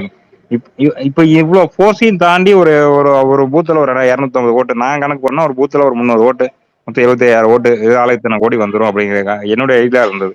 நான் ஃபர்ஸ்ட் சொன்ன மாதிரிதான், நான் வந்து 100 மார்க் 99 மார்க் வரும்னு எக்ஸ்பெக்ட் பண்ணாலும் எனக்கு 80 மார்க் வந்துன்னு நான் ஒரு தனிப்பட்ட முறையில எனக்கு அது கஷ்டமா இருக்கு. இன்னும் கொஞ்சம் முயற்சி பண்ணி இங்க பாருங்க, அதாவது பெரும்பாலான இந்த வெற்றியை வந்து நிறைய பேரை எதிர்பார்க்காது. ஓகேவா? நம்ம வந்து ஓகே நீங்க சொல்றபடி வந்து கண்டிப்பா கட்சி வந்து எங்க இருங்க ஒரு நிமிஷம் இருங்க, கண்டிப்பா கட்சி வந்து ஒரு நிமிஷம் இருங்க சொல்லுங்க. கட்சி கண்டிப்பா அதெல்லாம் பார்ப்பாங்க, எங்க நம்ம இன்னும் கொஞ்சம் ஓட்டு வந்திருக்கலாம், என்ன பண்ணலாம் அப்படிங்கறது கண்டிப்பா அது இது பண்ணுவாங்க. நம்ம அதையே போட்டு உட்காந்து இப்ப நம்ம பேசிட்டு இருக்காங்கன்னா நம்ம இந்த டாபிக்கே மாத்துவோம். ஓகேங்களா? இதெல்லாம் பண்ணியிருந்தா வந்திருக்கும். அது சொன்ன மாதிரி நிறைய இது இருக்கு. ஓகேவா, அதெல்லாம் சரி செஞ்சுக்குவாங்க. நம்ம அதை பத்தி பேச வேணாம். நம்ம இந்த டாபிக்கை மாதிரி நம்ம வேற எதுவும் பேசுவோம். ரொம்ப நேரமா அதை பத்தியே தான் பேசிட்டு இருக்க மாதிரி இருக்கு. அது கொஞ்சம் நெகட்டிவா இருக்கு. நம்ம ப்ரோ 1/2 மணி நேரமா கீழே வந்து கேட்க முடியல ப்ரோ. சித்தஸ் ப்ரோ கொஞ்சம் கோச்சிக்காதீங்க. இல்ல இங்க பாருங்க, நீங்க சொல்ற பாயிண்ட் எல்லாமே நம்ம நிறைய மாற்றங்கள் இப்ப இந்த 10 நாள்ல நம்ம தலைவர் எப்படி செயல்பட்டு இருக்காங்க, என்ன திட்டங்கள் இது பண்றாங்க, இந்த அமைச்சர் பதவி ஏற்றிருக்காங்க, திமுக என்னென்ன பண்ணிட்டு இருக்காங்க, இதெல்லாம் நிறைய பேசுவோம். நம்ம இந்த எலெக்ஷன்ல என்ன ஆச்சு அப்படிங்கறது அது ஓகே. அது ரொம்ப நேரம் அதையே நம்ம பேசுறது அது டைம் வேஸ்ட். இது நம்ம சின்ன சின்ன விஷயத்த நாம போட்டு கேட்கணும். ஒரு நிமிஷம் ப்ரோ இல்ல சுதேஷ் ப்ரோ ஒரு நிமிஷம் வைங்களேன். 10 நாள்ல ஒரு ஆட்சி நடத்துற ஒரு புதுசா வந்த முதல்வர் இவ்வளவு விஷயங்கள் மாத்த முடியுதுன்னா நீங்க சொல்ற பாக்கெல்லாம் எடுத்துக்கலாம். பட் ஆனா ஒரு 1/2 மணி நேரமா இதே போட்டு பேசிட்டு இருக்கீங்களா, கொஞ்ச நேரமா கேட்க முடியல. அதனாலதான் 10 நாள் அண்ணன் எடுக்கிற பண்ற நடவடிக்கைகளை பார்த்து திமுகவுடைய தலைவர் போற இடத்துலதான் மைக்க பிடிச்சி கடிச்சுக்கிட்டு இருக்காரு. அவங்க முற்றிலுமா வந்து குழந்தைங்களாலதான் இந்த ஆட்சிக்கு வந்தாலும் உட்கார்ந்து பேசிக்கிட்டு இருக்காங்க.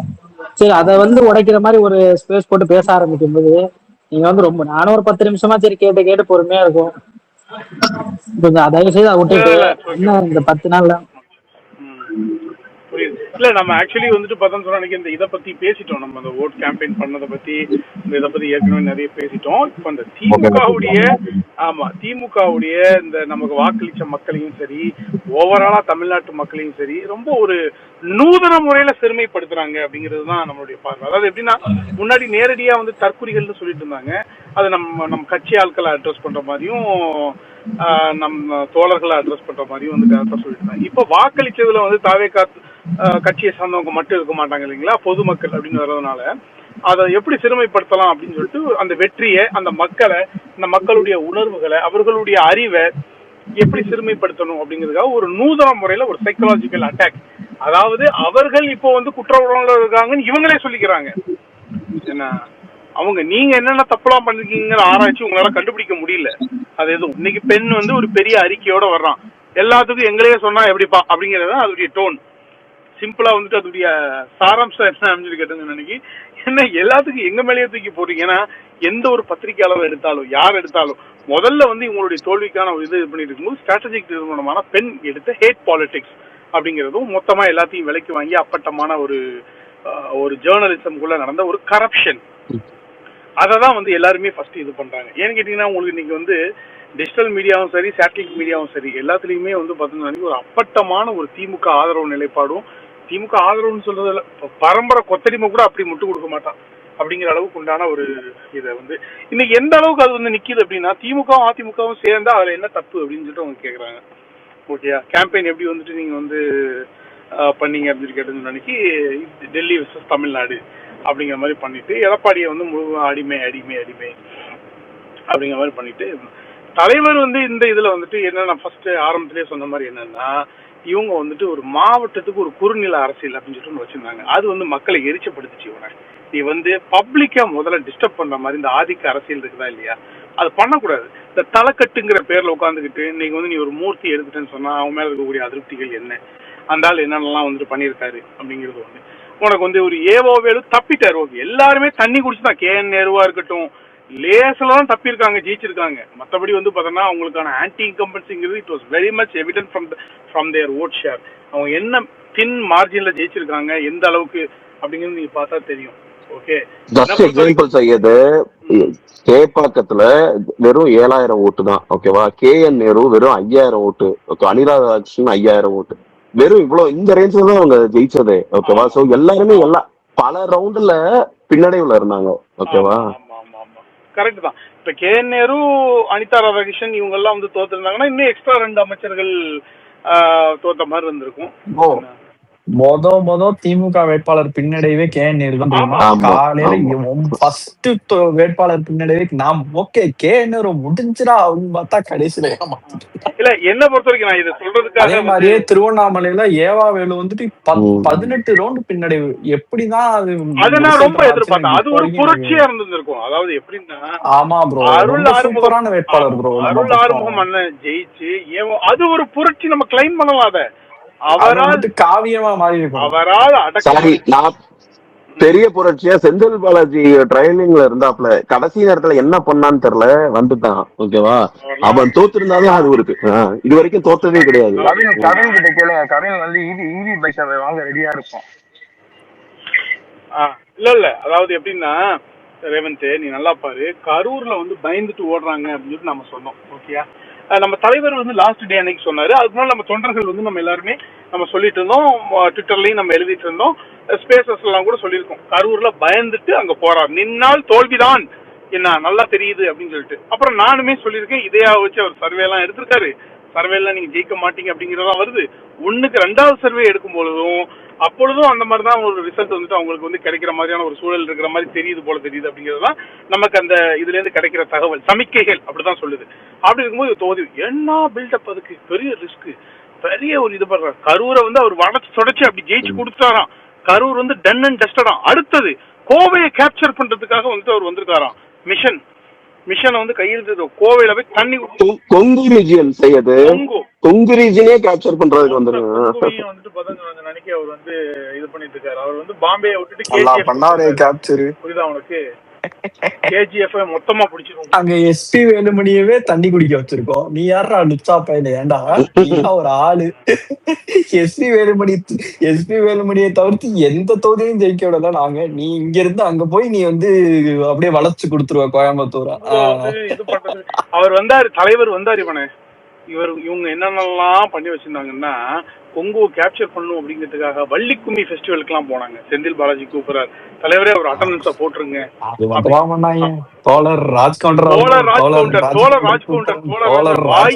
வாய் நிறைய என்னென்னலாமோ தகுடு தத்துவம் வந்துட்டு பண்ணி பார்த்தாங்க. அவர் வந்து பார்த்தேன்னு சொல்லுங்க, நினைக்கி ஒரு சாதிய மீட்டிங், ஒரு சாதி கட்சியோ வந்து கூட வைக்கல, ஒரு ஜாதி மீட்டிங் போகல, அந்த ஜாதி சார்ந்த விஷயங்களை கூட வந்துட்டு அவர் பேசவே இல்லை.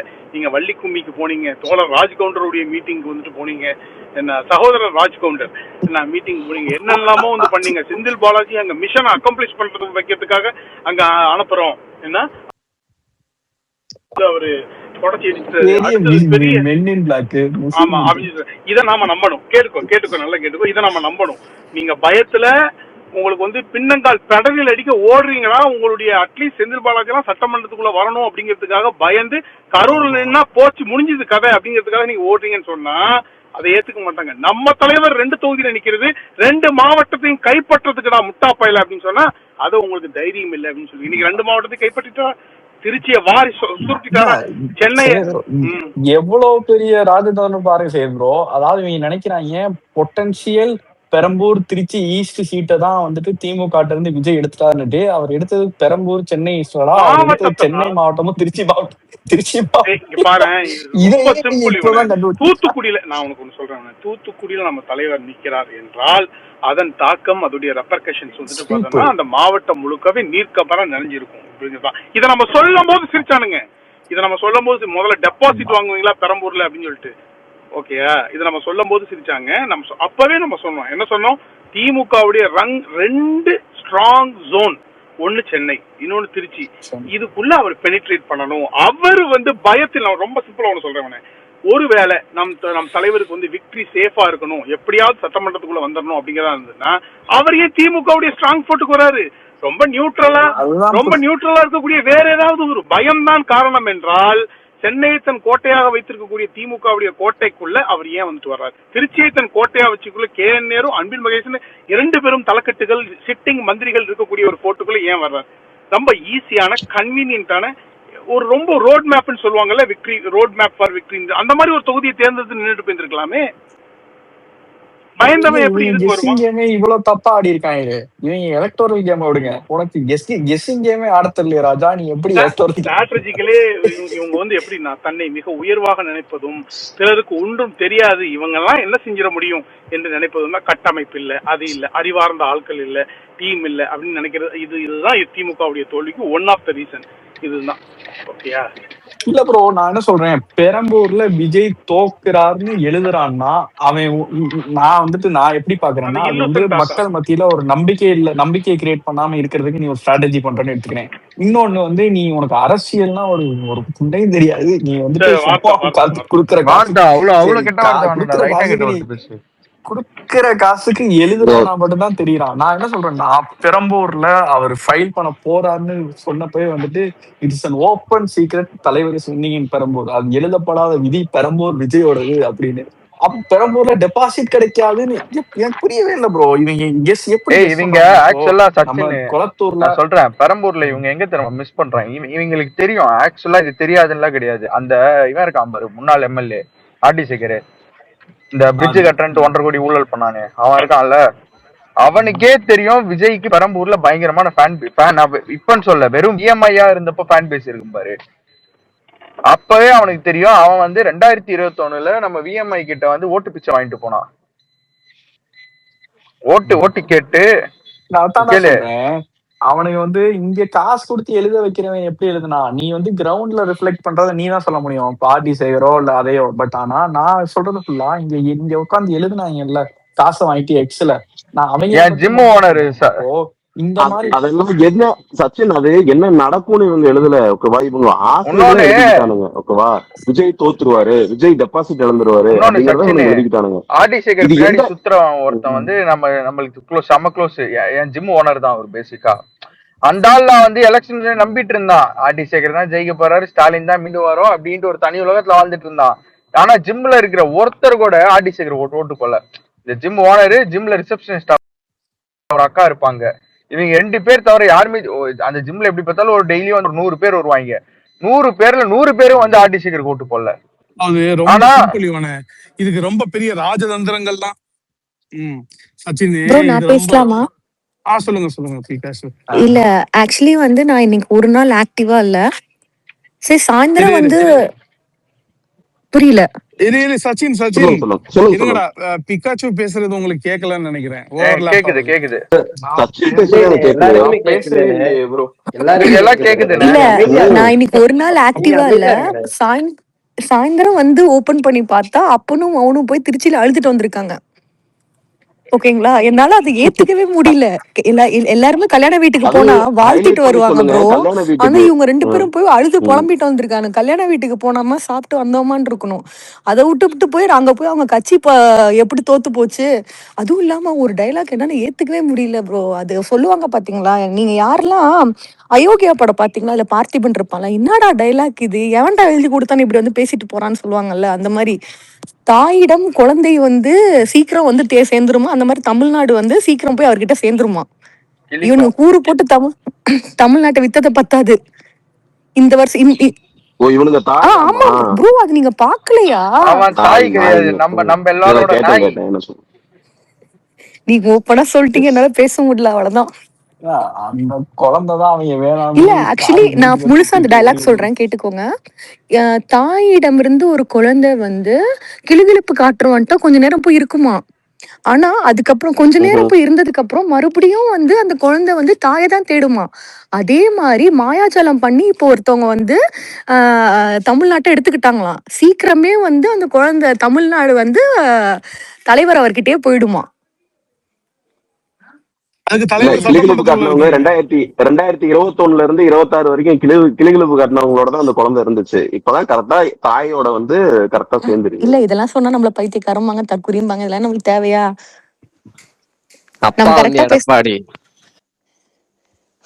ஐயோ ப்ரோ, இது ரொம்ப தப்பா போகும் ப்ரோ. இல்ல சொல்லி வச்ச மாதிரி 2 பேருமே ப்ரோ, 2 பேருமே இல்ல இதுல